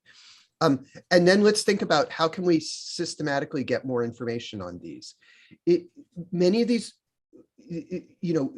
are out there. We can get them. We can try and put them together somehow. It's going to be really tricky because people flow back and forth across different systems. So like, for example, Medicaid, Medicaid is a little bit of a black box in terms of the data, and people are not always on it. They're on Medicaid, then they're on private insurance, then they're on some other thing. So the like assembly of the individual level version of this is going to be complex. And then trying to get some of the outcome information. And this is going to come with a bit of a lag, obviously, but still thinking about the investment in that. I'm always interested in the ability of new data to sort of pick up problems that we are not aware of. Would this sort of structure have picked up the opioid crisis before it sort of got out of hand? It would have certainly helped us to. So one of the things that the opioid crisis, it was the first inklings of the opioid crisis were actually apparent in the late 1990s. And when you started seeing people coming into hospitals with more opioid-related overdose issues than had been in the past, but we didn't have any big systematic look at it because we weren't collecting these data on a real time. Or just to give you another example, how does it, at the moment, South Africa is better at figuring out what's happening with new variants of COVID than the US is, because they have a much more systematic kind of testing structure and reporting structure and assaying structure and so on. So we have very little idea. The countries that did best in COVID were the ones that were testing regularly, had centralized collection of it and so on. And they made decisions that were evidence-based, not decisions that were based on what they hoped was true. So part of this is such an obvious example, is this enables us to spot problems sooner that we weren't even expecting, or maybe that we were expecting it, but had no idea when they would come. And in fact, a large number of drugs that are withdrawn because ex post we observe poor outcomes that there was maybe a slight hint of in the clinical trials beforehand, but we didn't have big enough samples. And it's only when you get big samples ex post that you then learn about it. So the real-time learning is really, really important. It's important for policy. It's also, by the way, really important if you want to go to a doctor and talk about what they do. So having 3-year-old data, when you go talk to a doctor and say, why are you practicing this way? They'll say, that was 3 years ago. That's like, don't tell me about that now. That's water under the bridge. The world is different now. So you got to be able to say, oh, and by the way, 3 weeks ago, here's how you were practicing. And this is not the way the guidelines suggest and stuff like that. So that real data is important at all different levels. Well, interestingly enough, this conference will conclude with John Halterwanger talking about real-time data, okay, which sort of fits right in. So is there anything else you'd like to sort of sum up with at this point? Just one other thing on the real-time data, and John will certainly be in a great position to talk about this. We did a number of surveys right after COVID started, the household pulse surveys and things like that have actually been enormously important, both in health terms. So we get a look at what's been happening to mental health of the population, which unfortunately got a lot worse during COVID. Also things like food insecurity and stuff like that help us get really, really up-to-date data that then helps us guide policy about, what should we think about policy with respect to the medical system? Do we need to be thinking about more counselors? Do we need to be thinking about nutrition programs and so on? So that's actually been an example in the health and social sphere where the real-time data has, I think, proven to be terrifically helpful. Maybe John will disagree, but I found it to be very, very helpful. Well, this has been terrific, David. Thank you so much for agreeing to participate in this, and I'm sure that it's been very helpful to a lot of people. My pleasure. Thank you very much. So our next presenter is Murray Aitken. Hi, Murray, you're muted. Ariel already introduced you, and so I think you should demute yourself. All right, I'm demuted, and I believe you can see my slide. Very good.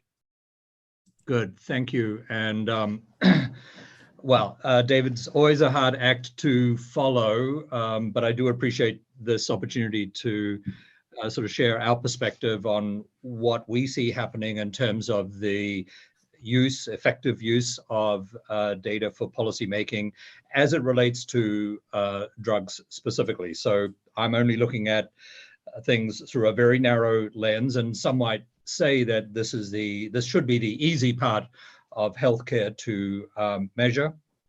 What do we spend on drugs? How much is it costing, and is it going up or going down? But as I'll explain, it turns out that proves to be perhaps more difficult than might be expected. And that's without really talking about outcomes. Again, as David says, that's really what we should be talking about when we are looking at healthcare expenditure and its impact. And that's another whole level of complexity. So, I'm going to be focused on the easy part, and take you through kind of what we observe.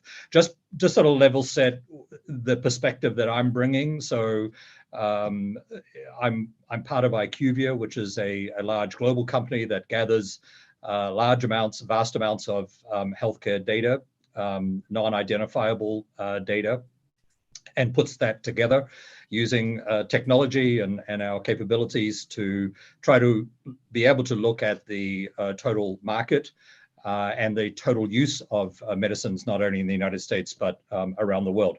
We're a private sector company, and so we work independently, if you like, of other parts of government that gather data. We're also not academics, but we we observe how data gets used and how policy making uses information, and I think it's an area that we have concern about, and recognize that there is a lot more that could be done with the data that actually is available. So let me take you through the slides. I mean, let's just start with the big picture. How much do we spend on drugs in the United States? And not a difficult question. And the National Health Statistics Group at CMS usefully puts out their answer to that question, which tends to show up as depicted in this slide. That would say prescription drugs, 10% of the $3.8 trillion national healthcare expenditure. They do, if you look into the definitions, define a little bit what they're including in that 10%. And immediately you'll notice that they talk about retail sales of drugs, which is perhaps a clue to some of what's missing there. But that tends to be the headline number that gets used a lot. Are we spending too much on drugs. Again, the rhetoric and the headlines would be pretty clear in saying, yes, of course we do. And payers will point to how much of the health dollar from their perspective is being spent on drugs. We see policy proposals coming certainly out of Congress, but even by payers to try to make prescription drugs more affordable, which suggests, or I'm inferring suggests that we are spending too much. Of course, it's a given that we spend more than other countries on drugs. Again, the rhetoric and the headline tends to focus on that. Though if you actually go to the OECD's website and take a look at pharmaceutical spending as a percentage of health spending, actually it looks like we're below the median in the among the OECD countries, which is perhaps a little bit of a head scratcher. The other question that actually we like to ask is, does the non-retail matter or not? And again, that goes back to that initial slide, which CMS tells us is focused on the retail drugs. Does non-retail matter? And this is some actually unpublished work that we've done, where we've actually taken the OECD's numbers, which it turns out from their prior slide are really focused on retail distribution of drugs. We've made some adjustments to that for some limitations of their methodology. And then we've added on in the dark part of the bar the non-retail expenditure on drugs, and then put all that over as a percentage of total healthcare. And again, you can see that the delta between retail and total, the non-retail part, also differs quite significantly across this set of 11 countries.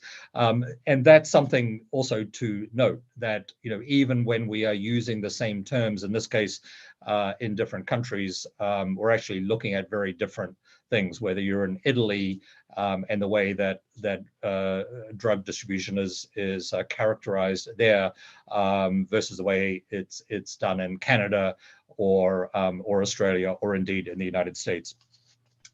So if we take sort of all of that, we would, make the point that a lot of the differences between the various numbers that do get thrown around in response to the question, how much are we spending on drugs and what share of healthcare expenditure is it, are attributed to a few sort of big buckets of differences, which we can think about in terms of what's measured as a drug cost. Is it retail? Is it retail and non-retail? Are rebates importantly included or not? Is this about patient out-of-pocket cost or some other cost? What about costs and administrative costs and margins? You've got a denominator as well, healthcare cost. What's in there? That's particularly important when you're comparing across countries. And then what population are we talking about? Are we talking about the entire national population? Are we talking about it by different payer group? Are there exclusions somewhere that's been used and over what time frame? So we've done some other work that we've published, really trying to decompose the drivers of the differences that we see when this drug share of healthcare cost is being talked about.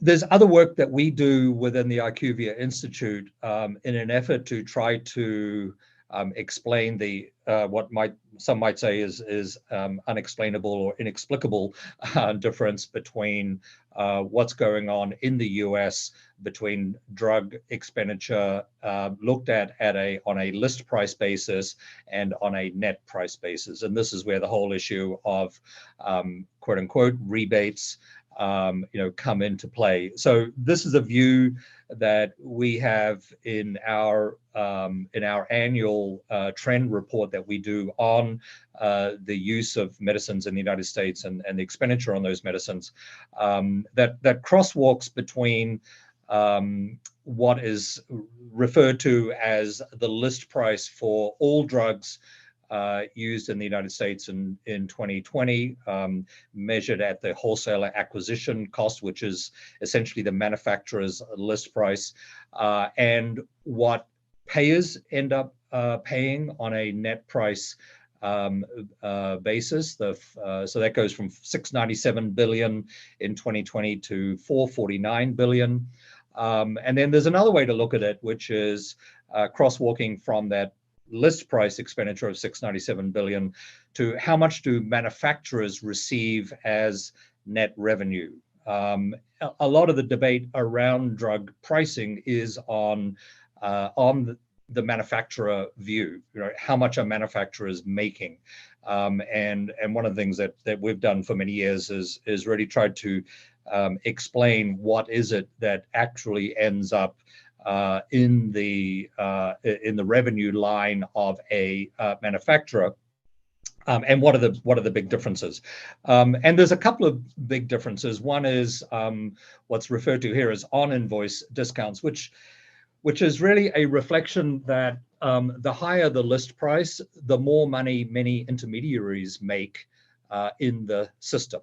So list price is the basis for a lot of other charges that occur in the drug distribution system, from the manufacturer warehouse through to the patient, and that's what people refer to as sort of the built-in incentive to keep raising prices, because quote unquote everyone makes more money that way. There's also the rebates, the sort of off-invoice discounts and rebates of about $112 billion. That's what gets negotiated with plans or PBMs, between the PBMs or the plans and the manufacturers, and that is all subject to confidential arrangements. So it's not a sort of publicly disclosed number. It's one that we do a lot of modeling on to come up with, but which is an important and large part of the story here. There's another piece of here which is the patient out-of-pocket costs. We calculate that overall patients spend about $77 billion out of their pocket when filling prescriptions, or that's their share of their prescription drugs used in a hospital or a clinic. That's less than it would have been because there are manufacturer coupons of about $14 billion that offset some of that cost, but that's another piece of the puzzle which is also important. Looking at these different price points does give you different trends in terms of what's been going on. So this is our sort of 10-year trend, and if we start at the top, that's the WAC pricing level that's been growing for the last 5 years at a 5.1% compound annual growth rate. The manufacturer net, as you can see, lower at 2.9%. The patient out-of-pocket cost, that's also been rising slowly. But again, these are different dynamics, and you can also see that the difference between the WAC and the manufacturer price, this delta here, has been growing from about, if you go back to 2013, that's about 160 billion, and now it's at about 240 billion in 2020. There's also it's important to understand what's going on below the surface too, because it's easy to talk about total expenditure. This is a way that we break out the drivers of change in drug spending. The impact of new brands being introduced into the market which is shown here, added $62 billion in spending over this 5-year period, 2015 to 20. We had price adjustments. You can see relatively small, and in fact, in 2020, it was a reduction, a net reduction. We had volume, which also is where the mix of drugs that David was talking about shows up. Then we have the impact of the loss of exclusivity, the so-called patent expiry, where we see less being spent on branded drugs because they now face competition from small molecule generics and now increasingly from large molecule biosimilars that reduces spending by 78 billion. And then we have the impact on what's going on in the generics market. So again, from our perspective, understanding these individual drivers and how they are playing out is also important from a policy perspective. This is a view that we publish on the difference between the WAC price increases on branded drugs each year and the net price that the manufacturer receives at the end of it.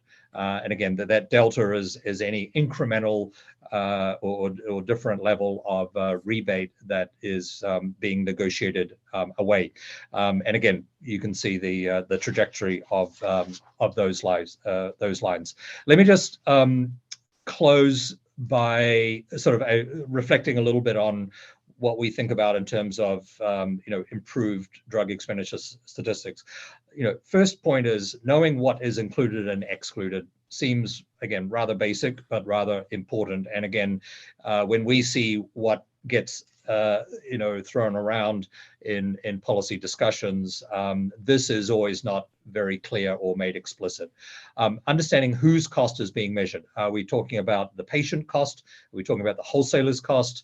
The end payer cost, the pharmacy cost? These are all at different levels and they move somewhat independently. And being explicit about that is critical. Recognize the role of rebates, including the sort of cross-subsidization, if you like, that occurs, including through programs like 340B, that we think is also more significant than people tend to recognize.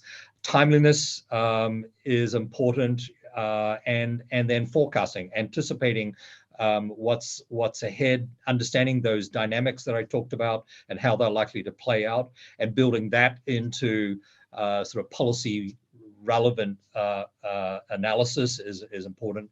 And then the final point I would point out is that we spend a lot of time tracking what money is spent on, what drugs are being consumed. We don't track as much as what isn't being spent, because the prescription was not picked up by the patient at the pharmacy. It was abandoned, or the prescription wasn't refilled, or there was a delay in the treatment. And we think those are important as they link to health outcomes.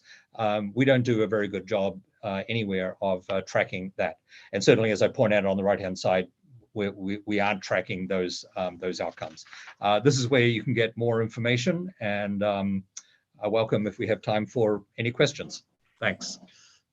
That was a fantastic presentation. I want to say that I find your reports, I'm an avid reader of your reports, and I find the data in them to be exceptionally useful for understanding what's happening in the healthcare system.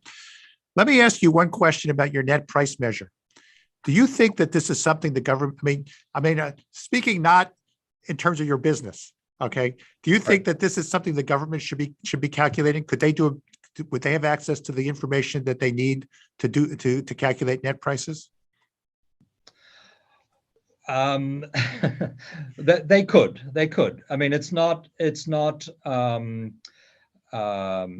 a complete mystery. And I would say over the past 10 years, a lot more people, in addition to ourselves, are sort of piecing this together in order to reflect what's going on a net price basis. I might say at some point, the manufacturers didn't want to talk about net prices because they like to actually make it look like their prices were going up. I think in the last decade, we've definitely seen a shift in that. And now even the manufacturers themselves are publishing a lot more about their Yes. net prices, because I think they also see that it's better to have that out there as context for some of the discussions about the level of drug expenditure.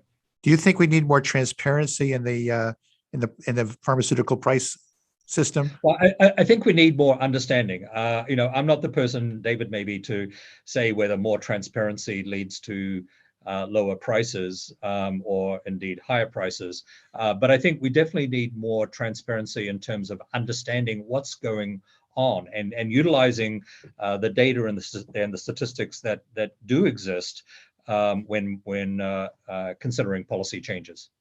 Well, thank you very much. This was absolutely terrific, and I'm so glad you were able to participate. Great. We are Thank you. going to take a 2-minute break now before starting the supply chain panel. And I would play music if I could, but we'll just put up a slide instead.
Okay, welcome back.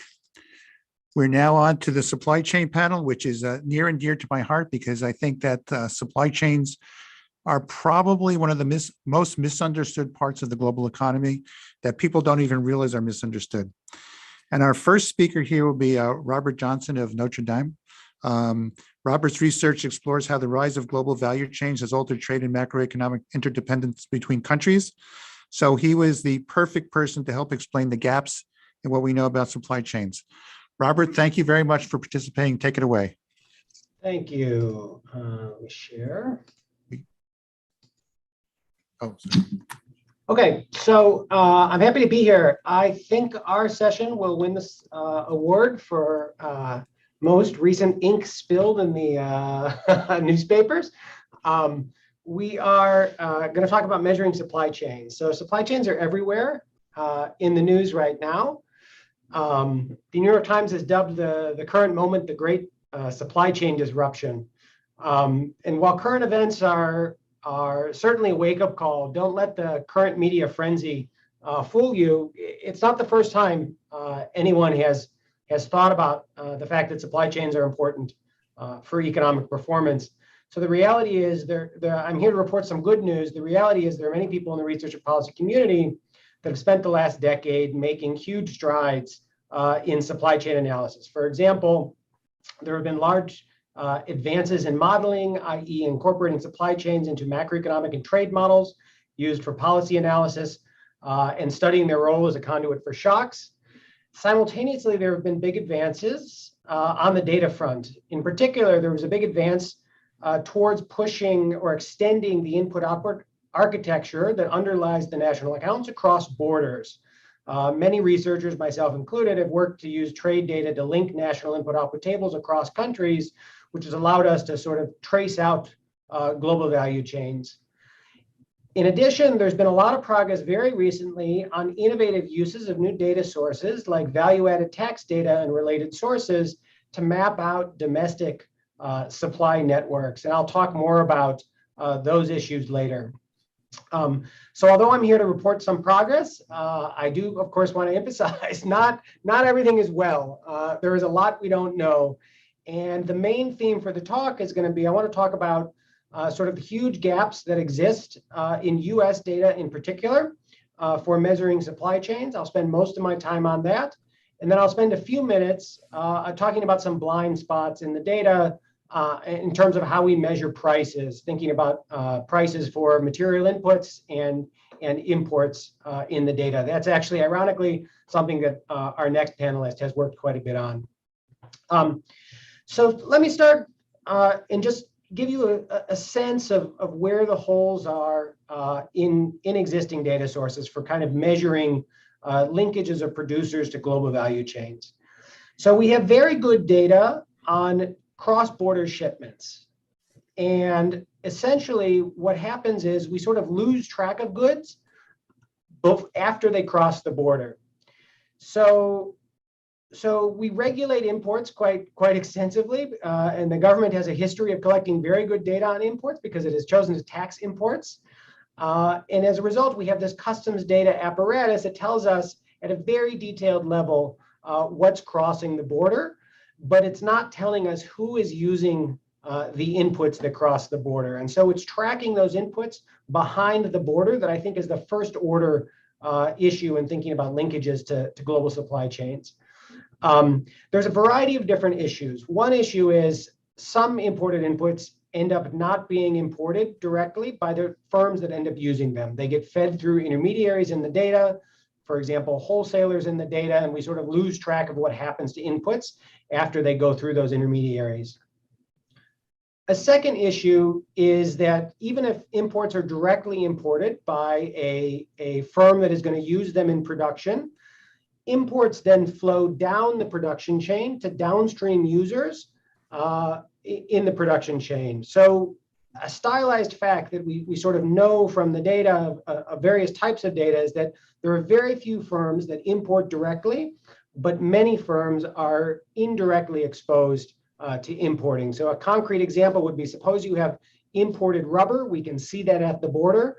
For example, suppose we see a US tire producer importing that rubber.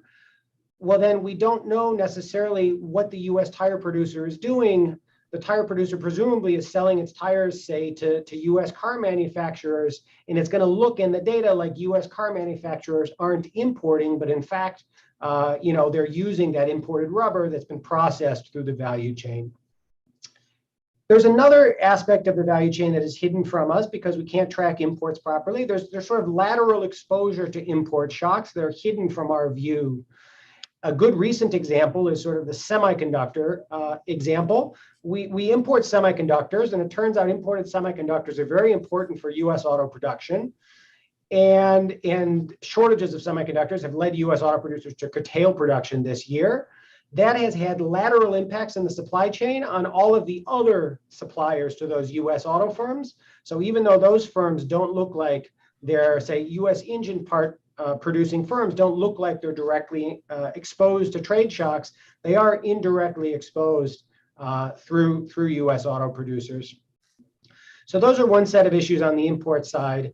On the export side, we have similar problems in the sense of we see the goods that are being exported as they exit the US border, but we have virtually no idea how those things are actually being produced in the US. And again, the problem is essentially the same. Very few firms are directly engaged in exporting. In most firms, their output ends up being exported only indirectly because it's embodied in downstream production. For example, suppose you have a US engine part producer. If their engine parts are embodied in US produced cars and those cars are exported, it'll look to us in the data like the engine parts producer is not exporting, but in fact, the content that it's producing is ultimately sold into international markets. And so there's a very strong sense, and it's something that I've reflected on over and over as we think about this data. Mapping the domestic production network seems to be critical, and it's a big missing piece for understanding exposures to international shocks. Everyone, when they think about value chains and global value chain shocks, they want to talk about, linkages abroad, but it's really the domestic linkages and how international shocks feed through the domestic linkages that I think is the first order problem in the way that we think about the problem and the way that we are collecting data. So a second issue that's come up more recently is thinking about sort of questions about bottlenecks in the production network and notions of critical inputs in production. So recent attention is focused on supply chain constraints, and those constraints as being binding constraints on production and also driving inflation and things of that nature. The thing I want to emphasize here is while we sort of have some general sense of how that's going to work, the real problem going forward for policy is going to be how to sort of nail the details of exactly where are the bottlenecks and exactly where are the critical inputs. And it's nailing those details that's critically important. So for example, take a recent set of episodes. Suppose there's disruptions at US ports, just hypothetically. Suppose that we can't get goods through the port of LA. To think about the implications of that for the economy, you need to know sort of what goods are coming into the port. Again, we have pretty good data at the border about where stuff is coming into the country and what is coming into the country. The problem then lies after we clear the border. So where are those goods being shipped after they clear customs? We have very limited data on international trade that tracks shipments across areas of the country. There's a question about if goods come through the port, what industries are they going to? You would think that would be quite natural, but if a particular input comes through the port of LA, it might end up going to different industries than if that input is cycled through a port in South Carolina. What firms within each industry are using the imports. So firms are very heterogeneous within industries and how intensively they directly and indirectly use imports.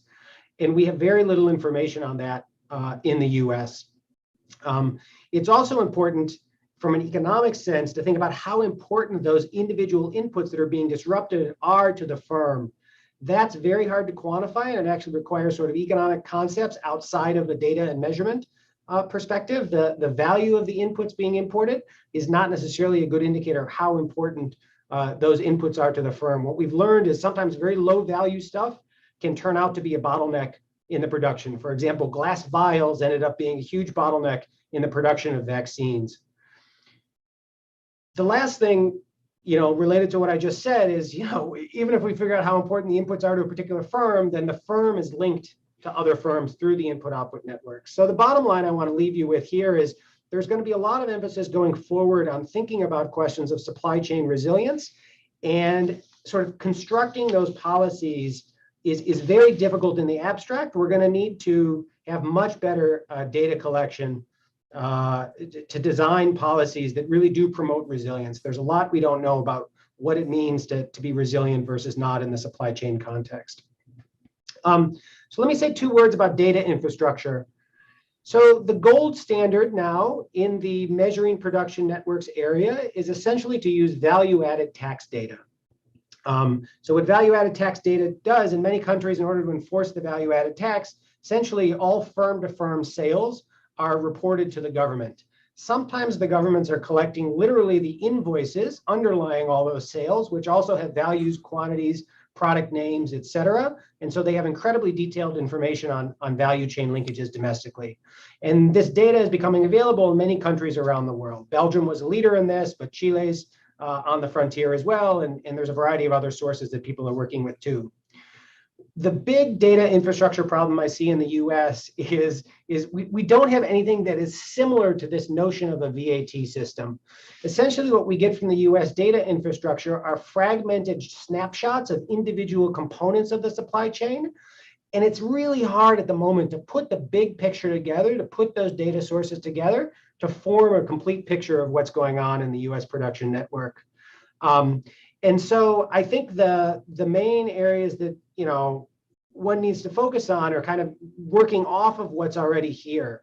So I can imagine efforts to enhance the economic census, for example, to supplement or improve the materials and production supplements to kind of solicit more information about supply chain linkages across firms. I think there's good investments that could be made in making customs data and detailed customs data more publicly accessible. The commodity flow survey is a very useful tool for tracking domestic trade, but it's not designed to track supply chain linkages. Frankly, it's not even designed to track domestic trade. It's designed for purposes of developing transportation policy. I think re-envisioning what we're doing in surveying domestic trade would be very useful.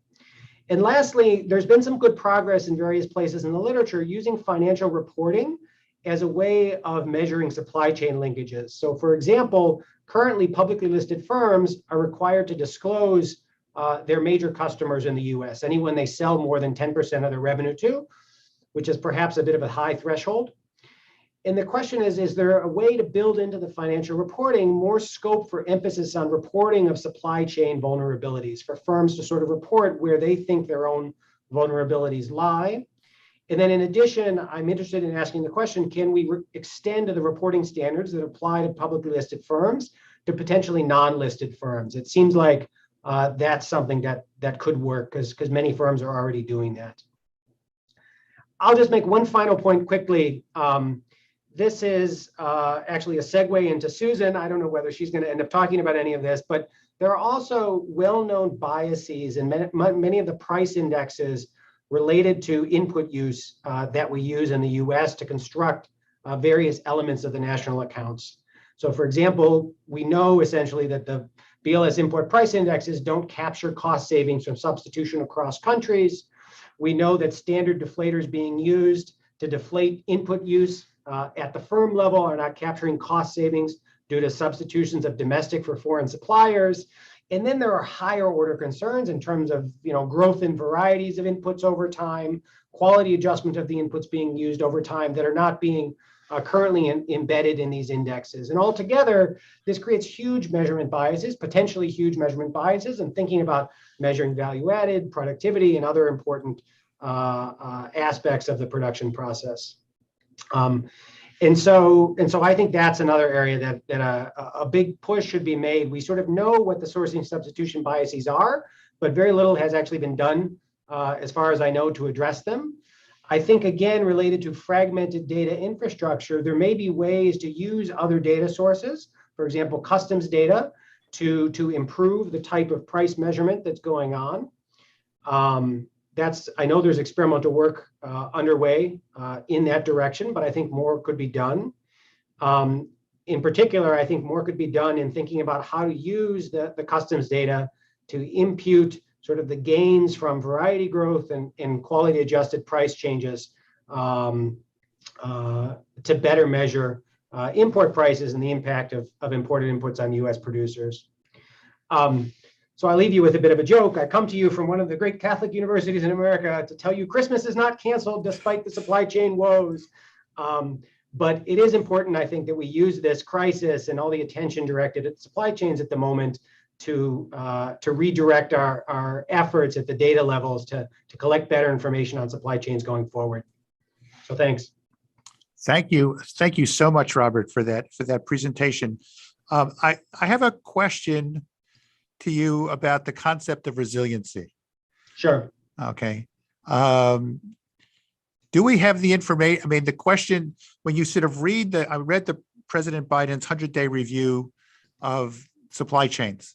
Yep. And one of the things that came across from that was they really didn't think they had enough information, enough data to actually assess the key resiliency characteristics of semiconductors, pharmaceuticals, and so forth. I mean, if we're trying to sort of, because resiliency is a systems property, it's not a property of individual supply chains. Well, I think there's two issues. So I think it is true for individual producers. I mean, there's different levels of this problem. For an individual producer, assessing resiliency is really, it's not something you can directly measure. It's sort of an economic concept where if I think about, if I have a shock to a particular input, how important is that shock in determining whether I can produce my goods? So that's a technological question for the firm. And better data is going to be fundamentally important to allow people to start to evaluate sort of what is technologically necessary, where are the critical inputs coming from in the production process.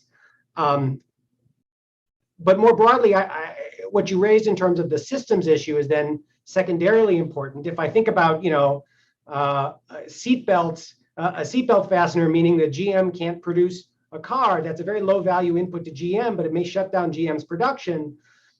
And then the effects of that ripple through the input-output system or through production networks in a way that's very not obvious because we don't know who all of GM's other suppliers are.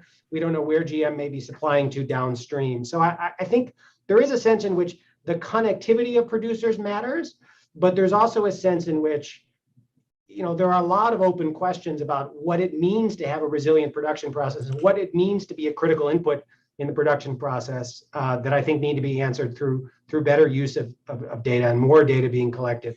So you say connectivity. Do we need a different data architecture for how we think about? I mean, you say we don't have the VAT, so we have to substitute something else.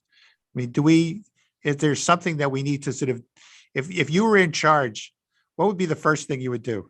I know you sort of listed. That may be. I knew you were going to ask that question. You've been asking everybody that question. So yes. I was thinking about where would I throw money and what would I do if I were in charge? So if I were the supply chain czar, I would attempt to make the existing data sources work better together than they currently do. So for example, as I said, we have this thing called the Commodity Flow Survey, which is sort of tracking international trade.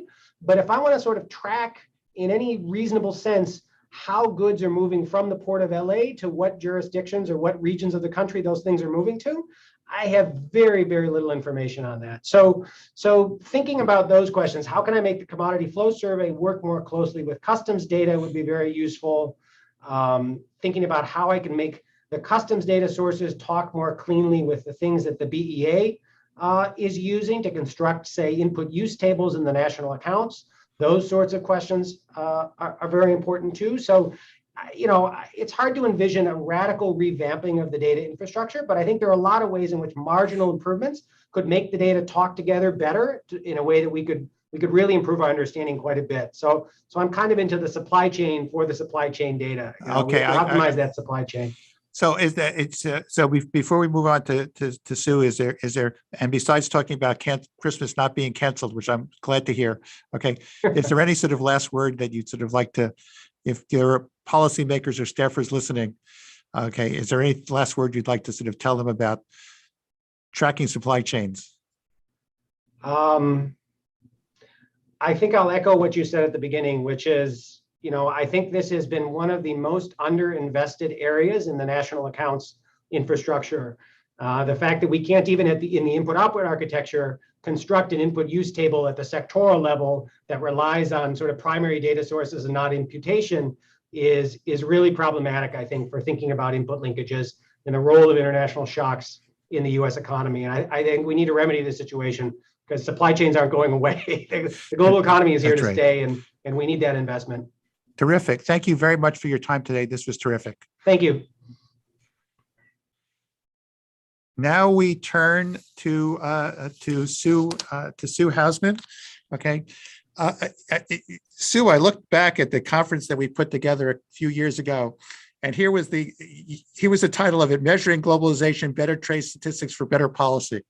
Okay, I didn't realize that that the title that I picked for that one was echoing the past conference. Sue Hausman is Vice President and Director of Research at the Upjohn Institute for Employment Research. Her recent research focuses on temporary and contract employment arrangements, domestic outsourcing, offshoring, manufacturing, and measurement issues and economic statistics, which makes you the perfect person to be on this conference. Thank you very much. Thanks very much, Mike. And I want to start by thanking Robert for the advertisement for my work. And also, I'd like to point people to Mike Mandel's path-making work on price and important. He was the one who originally pointed out this problem to me. So. That's a long time ago, Sue. Okay, but go ahead. You are going to, sorry about this. Let me quickly move my screen over here. You are seeing my granddaughter. Can we stick with the granddaughter? Yeah, I do. Sorry about this. Oh, I've had this problem before. I'm going to have to do this in a little different way. In the meantime, you can enjoy Florence, my new granddaughter. And here we go. Okay. Good. So at this point, I hope that you see my screen. Yes. So I actually, in an effort to not overlap too much with Robert's excellent remarks, I'm going to focus really on workforce policy issues and their connection to better data on supply chains, how we can think about this. And I guess broadly conceptually, I want to think about supply chains, whether they be domestic or global, as embedding a lot of labor content. So they're kind of flows of, let's think of these as flows of labor across borders or across areas, companies. The issues that, the policy issues are really differ, whether we're talking about domestic versus international, though the phenomenon of supply chains becoming much more complex are basically the same phenomenon. Let's start off with domestic supply chains and networks. On the left, you'll see just a traditional linear supply chain. This is, kind of the farm to table supply chain, from farms to food processing, warehouse, and distribution to places that sell food.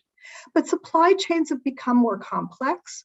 This is in part related to the decline of vertically integrated firms and the focus on, quote, core competencies that really took place in a big way in the latter part of the 20th century, and the development of new business models with elaborate contracting arrangements and supply chains and networks. And all these developments were facilitated by improvements in communications and other technologies.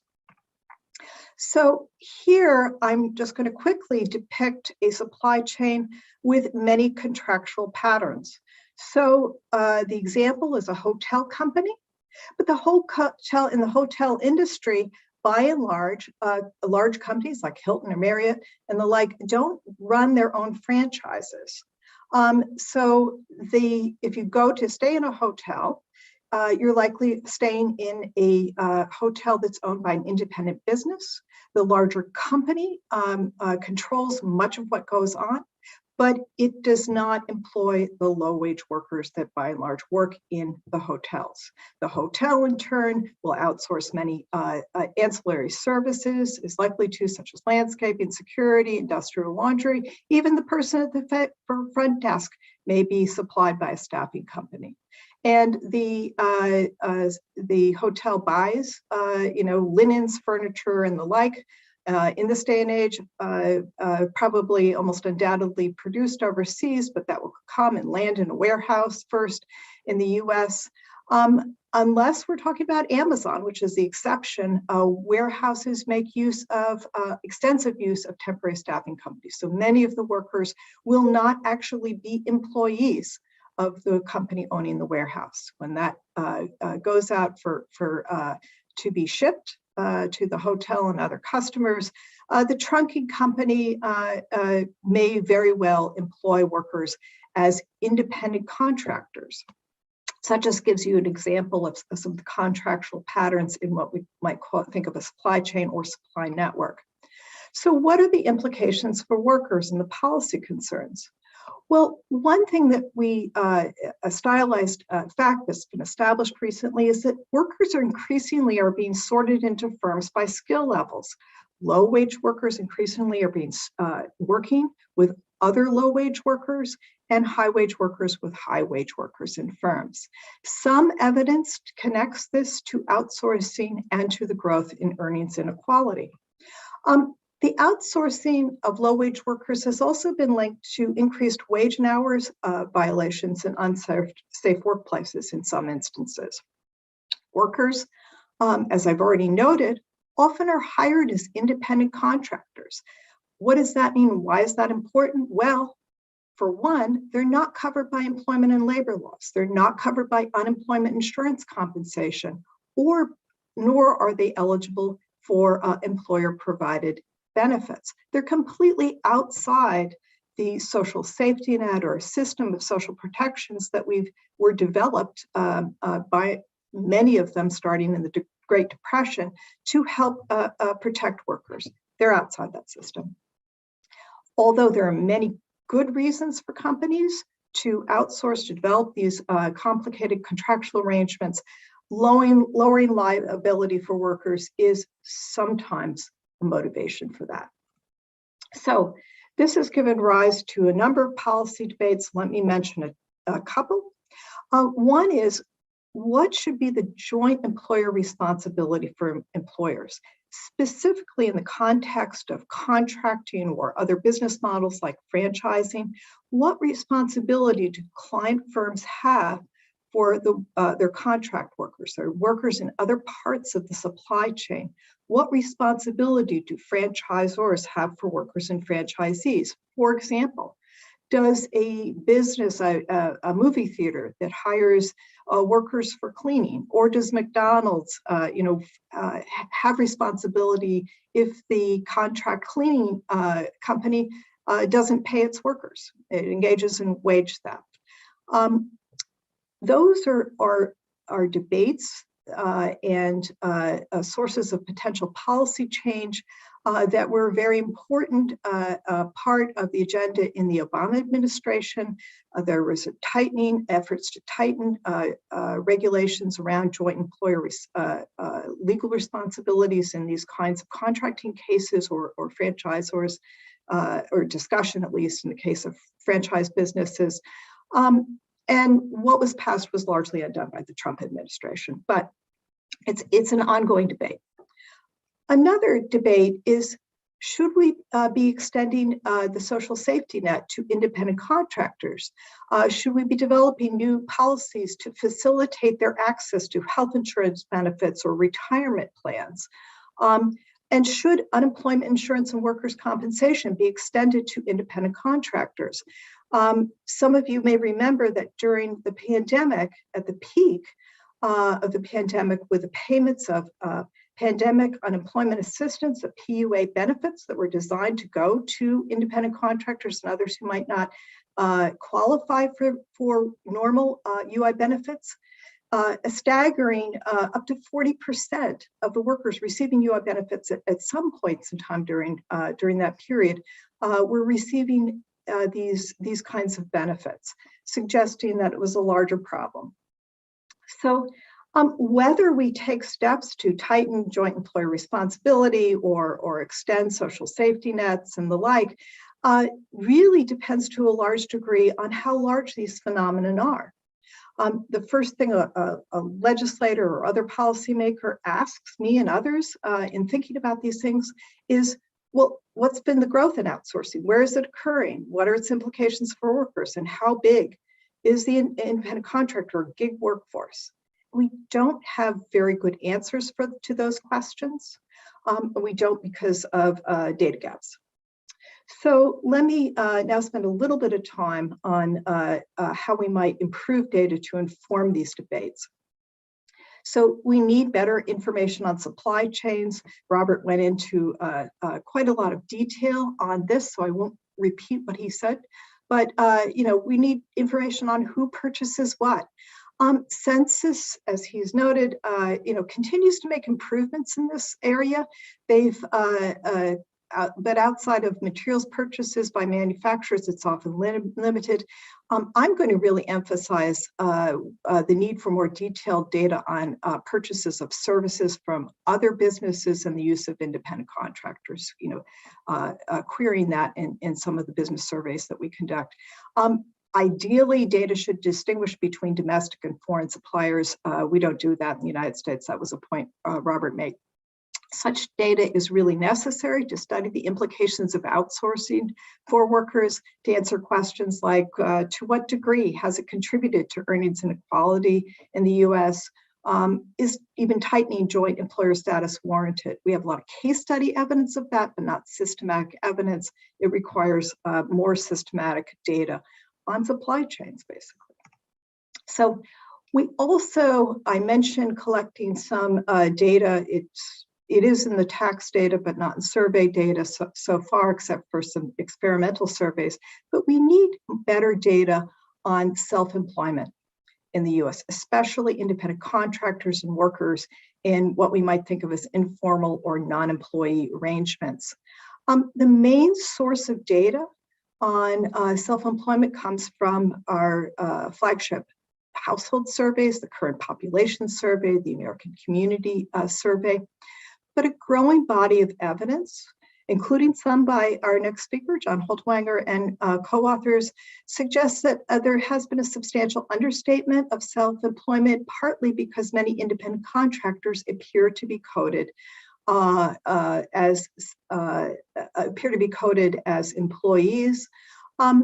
This occurs in part because if a respondent to a household survey reports that they work for an organization, it's assumed that they are W-2 employees. That's kind of a quaint idea. Unless you're a traditional business owner, they may not think of themselves as self-employed. So evidence, as I mentioned, from tax data, but also from some testing that I did with my colleagues, Catherine Abraham and Brad Hirschbein, is really pointing to this as a problem. We need to revise survey questions to probe about the nature of the employment arrangement. Recent National Academy of Sciences consensus panel, which I chaired, made such recommendations for improving questions on the contingent worker supplement to the Current Population Survey. Okay. In closing, let me just say a few words about global supply chains.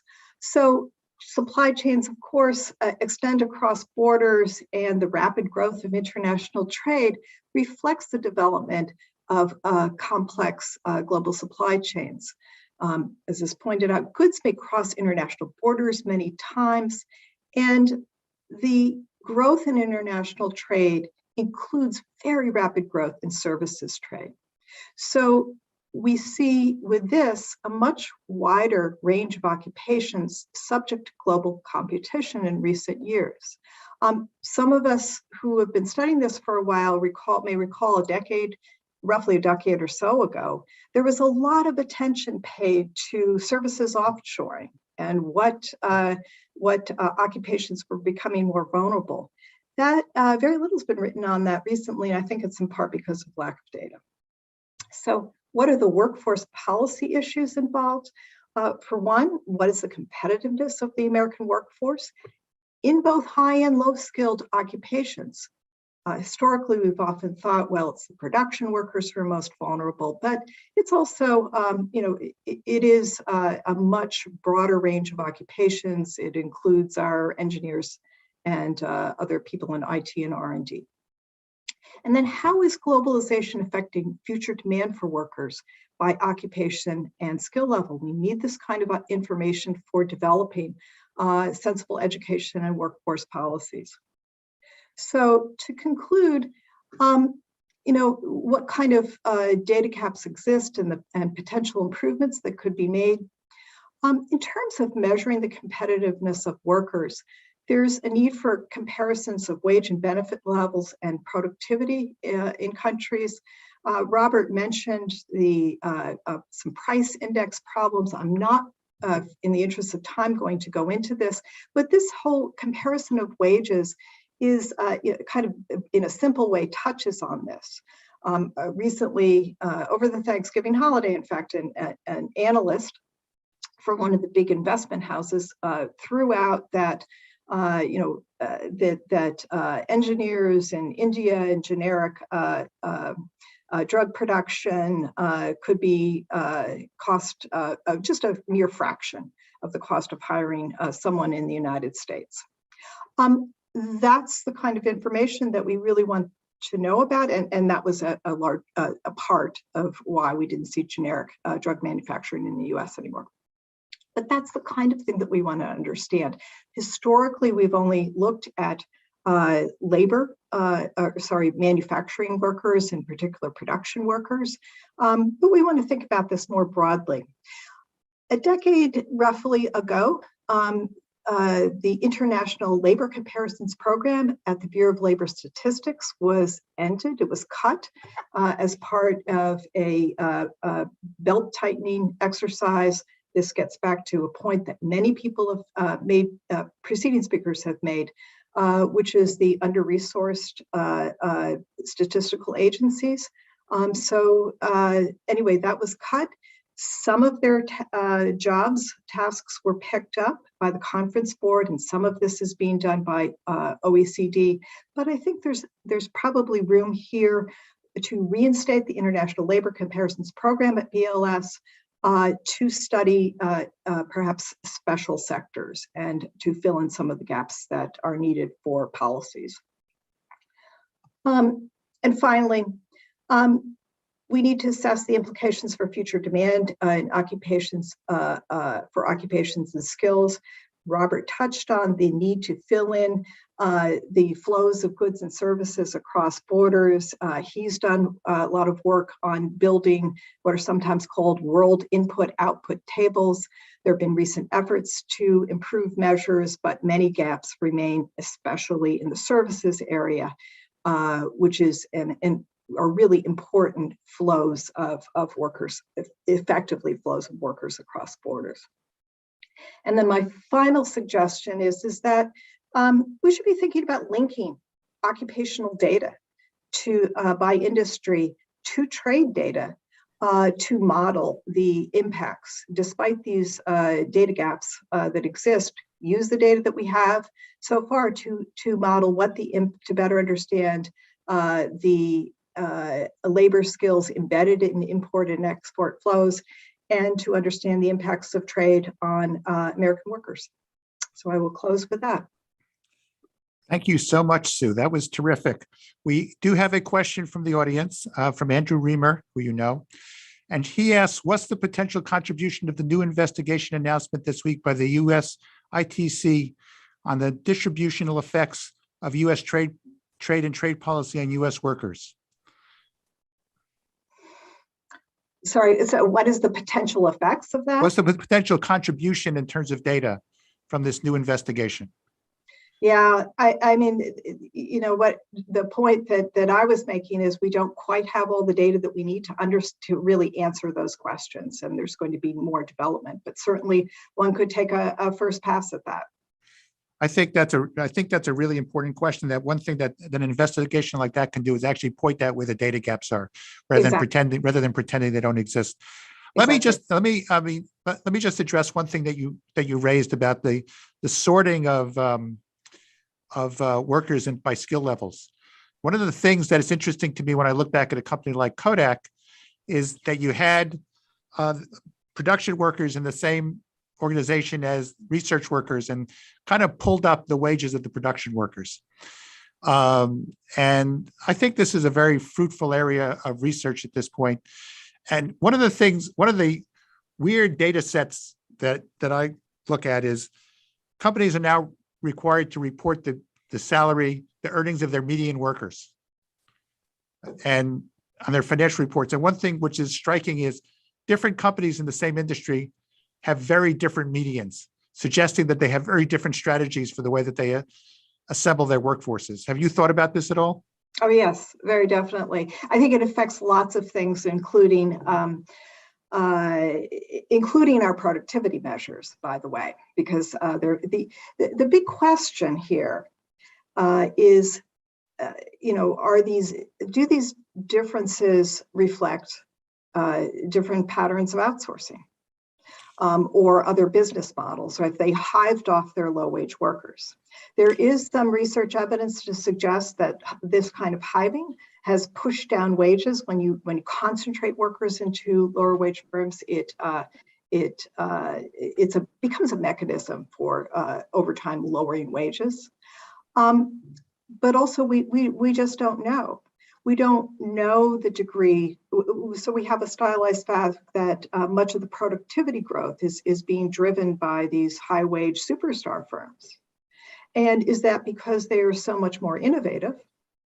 Or to what degree could other factors, such as different business models, be contributing to that? We don't know because we don't have good data on these kinds of supply chains.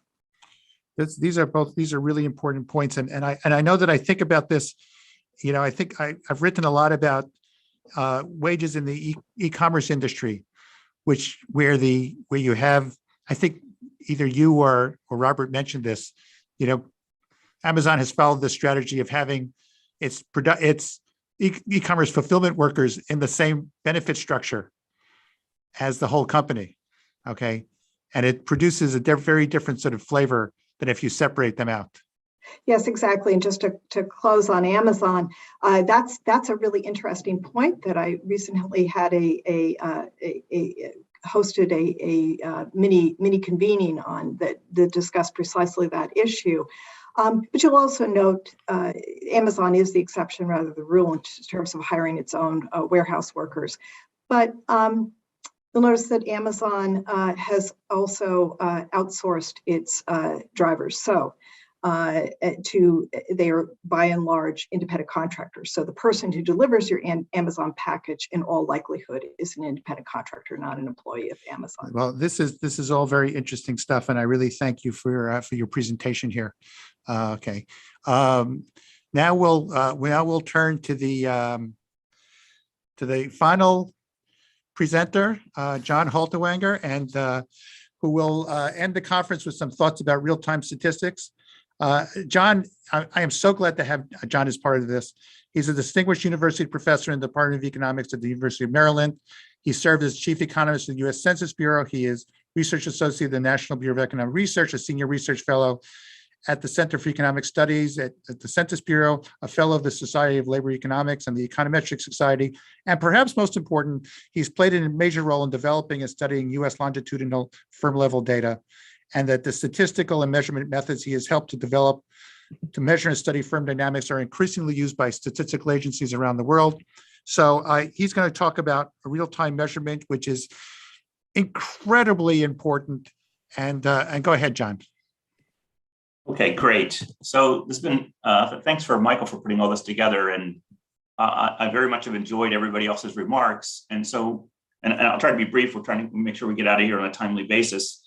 In many ways, as I listened to the previous remarks, that we've seen a fantastic review of quite disparate but real data gaps, and I'm very sympathetic with all those data gaps. In my brief remarks, I actually want to argue. I didn't get that. I want to argue that in many ways we need not only to fill these data gaps, but particularly for high frequency statistics in the United States. By that I mean the monthly and the quarterly statistics that we very much rely on for policymaking, both by institutions like the Federal Reserve or for fiscal policy or local governments and so on. That we basically need we need a new architecture. And I think actually the agencies themselves increasingly recognize this. And I want to talk a little bit about why we need this. And then I want to argue that it's actually in the feasible set to do this now. And particularly, as the title of my talk is, with real-time transactions data. So what's sort of the core issue? If we think about the way the national accounts are put together, and I mean kind of all the statistics from the national accounts, the method were largely developed in the mid 20th century. And it's a very survey-centric approach. I mean, it's a remarkable system, you could say, and the agencies do a fantastic job. But both, partly for historical reasons, but partly for other kinds of reasons, it turns out the US is somewhat idiosyncratic for advanced economies to have quite a siloed or balkanized approach. And let me just go over this briefly. So, and particularly, I'm going to use as my primary example real output growth, inflation, and productivity. But those are obviously really critical estimates. So, essentially, what we do is we have one agency collect the numerator of GDP, that is the nominal revenue, and that's the Census Bureau through a variety of surveys, primarily, particularly at high frequencies. And then we have another agency collect the denominator of GDP, basically through the CPI and PPI programs. And then we have a third agency do the division, the Bureau of Economic Analysis. And I've oversimplified it or not. This is not intended to be at all a criticism of the agencies. I think they actually do, I'll say, a remarkable job. But there's all kinds of issues associated with this balkanized approach. One of them, which lots of the folks on in this program have talked about in the past, is BLS's business frame is completely different from Census's business frame, which means the BEA's reconciliation is very difficult. The second thing that's very much happening, particularly as we've moved into the 21st century, is it's not just that there's a possibility of re-engineering the architecture, but there's a real a push factor too. And what's the push factor? Not only is the existing approach survey-centric, but response rates, particularly to the high frequency household and business surveys, have been dropping and dropping and dropping. And so the agencies are trying to find ways, particularly for the high frequencies, to be able to get the data in a different kind of way. They're already working on this. Now, for key parts of this, particularly for both the revenue numbers, but also the price numbers, the survey approach implies that in many ways, the statistics that we see are largely based upon continuing businesses. So we're often missing the role of business turnover. That's particularly important in times like the pandemic, for example. We're also missing, and this has come up already today, given the way the CPI is and PPI put together, the weights are updated infrequently, and we're using this Laspaire's approach, which sort of basically uses base period weights rather than idealized sort of an average of in superlative indices, current and lagged weights. So I'll say, I'm going to give you some examples of we miss some things, we miss important things because of this approach.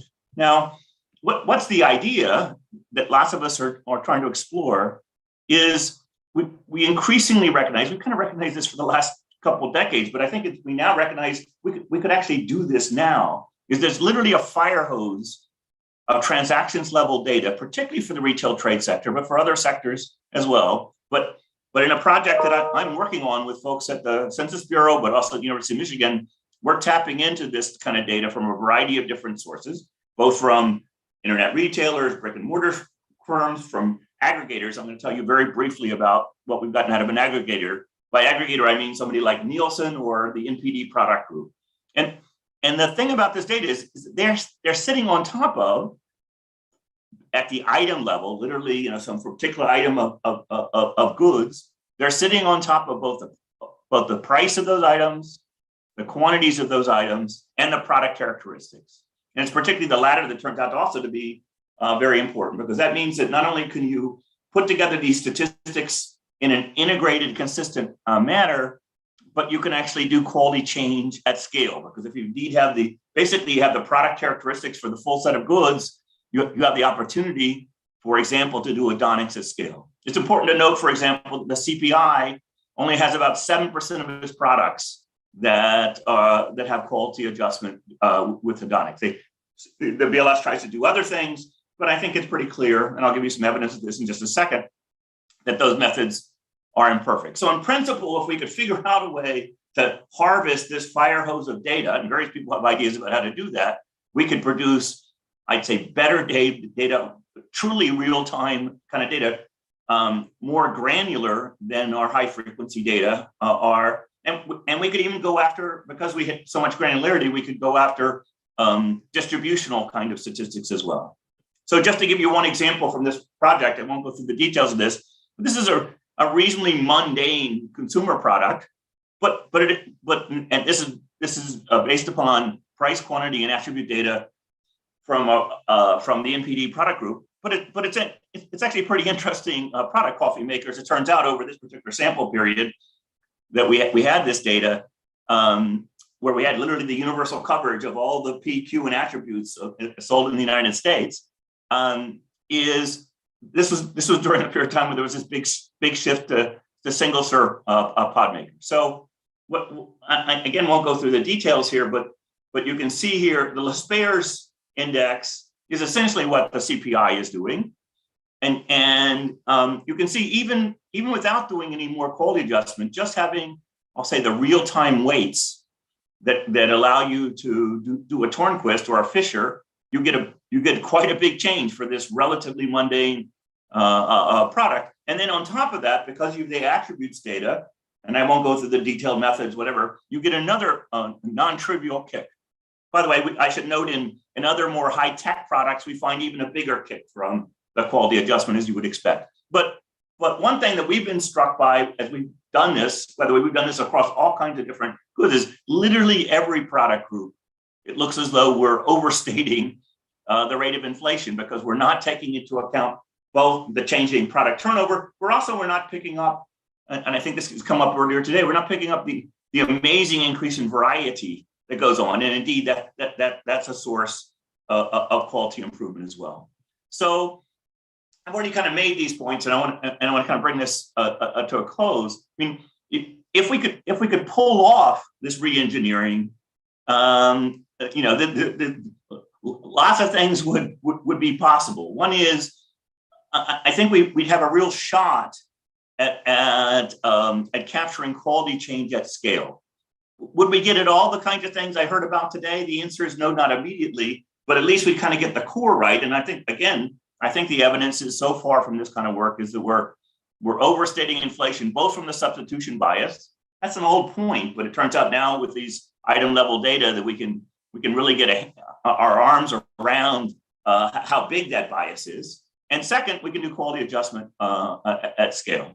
I mean, I think it's important to note that there have been many episodes where, one way to think about this is particularly the high frequency statistics were in trouble. And one way to view it is you could say eventually we get things right in the current system. But if those who know kind of the nuts and bolts of the system, really when we get things right is every 5 years in economic censuses. And so then between economic censuses, 5-year period is a long period of time. Obviously, the last 18 months have shown us that that's a very long period of time.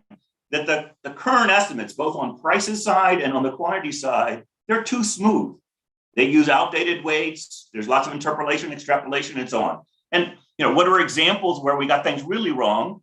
Well, we didn't actually realize in late 2008, even though everybody knew the economy was tanking, we did not realize how bad it was in real time. It wasn't until all the revisions came in and all the changes came in that we realized. And even then, by the way, we could go on and say there were aspects. It's not just the level of overall economic activity that plummeted in 2008, but certain components. We learned later, for example, that young and small businesses just got hammered in the Great Recession. And that turns out to be really important for policy, but we didn't know that until several years later. So I'll stop here, basically, but with the following thought. The agencies know about this clearly. They know about both the push and the pull factors, and they're actively working on this. But they have it's like they have a day job, right? Their day job is to produce the current statistics, and they are hard pressed to be able to produce the current statistics, and then also try to deal with some of the issues that have come up today. So, on the one hand, I think what I've talked about is actually feasible literally right now, but it will require a major investment in data infrastructure to pull this off.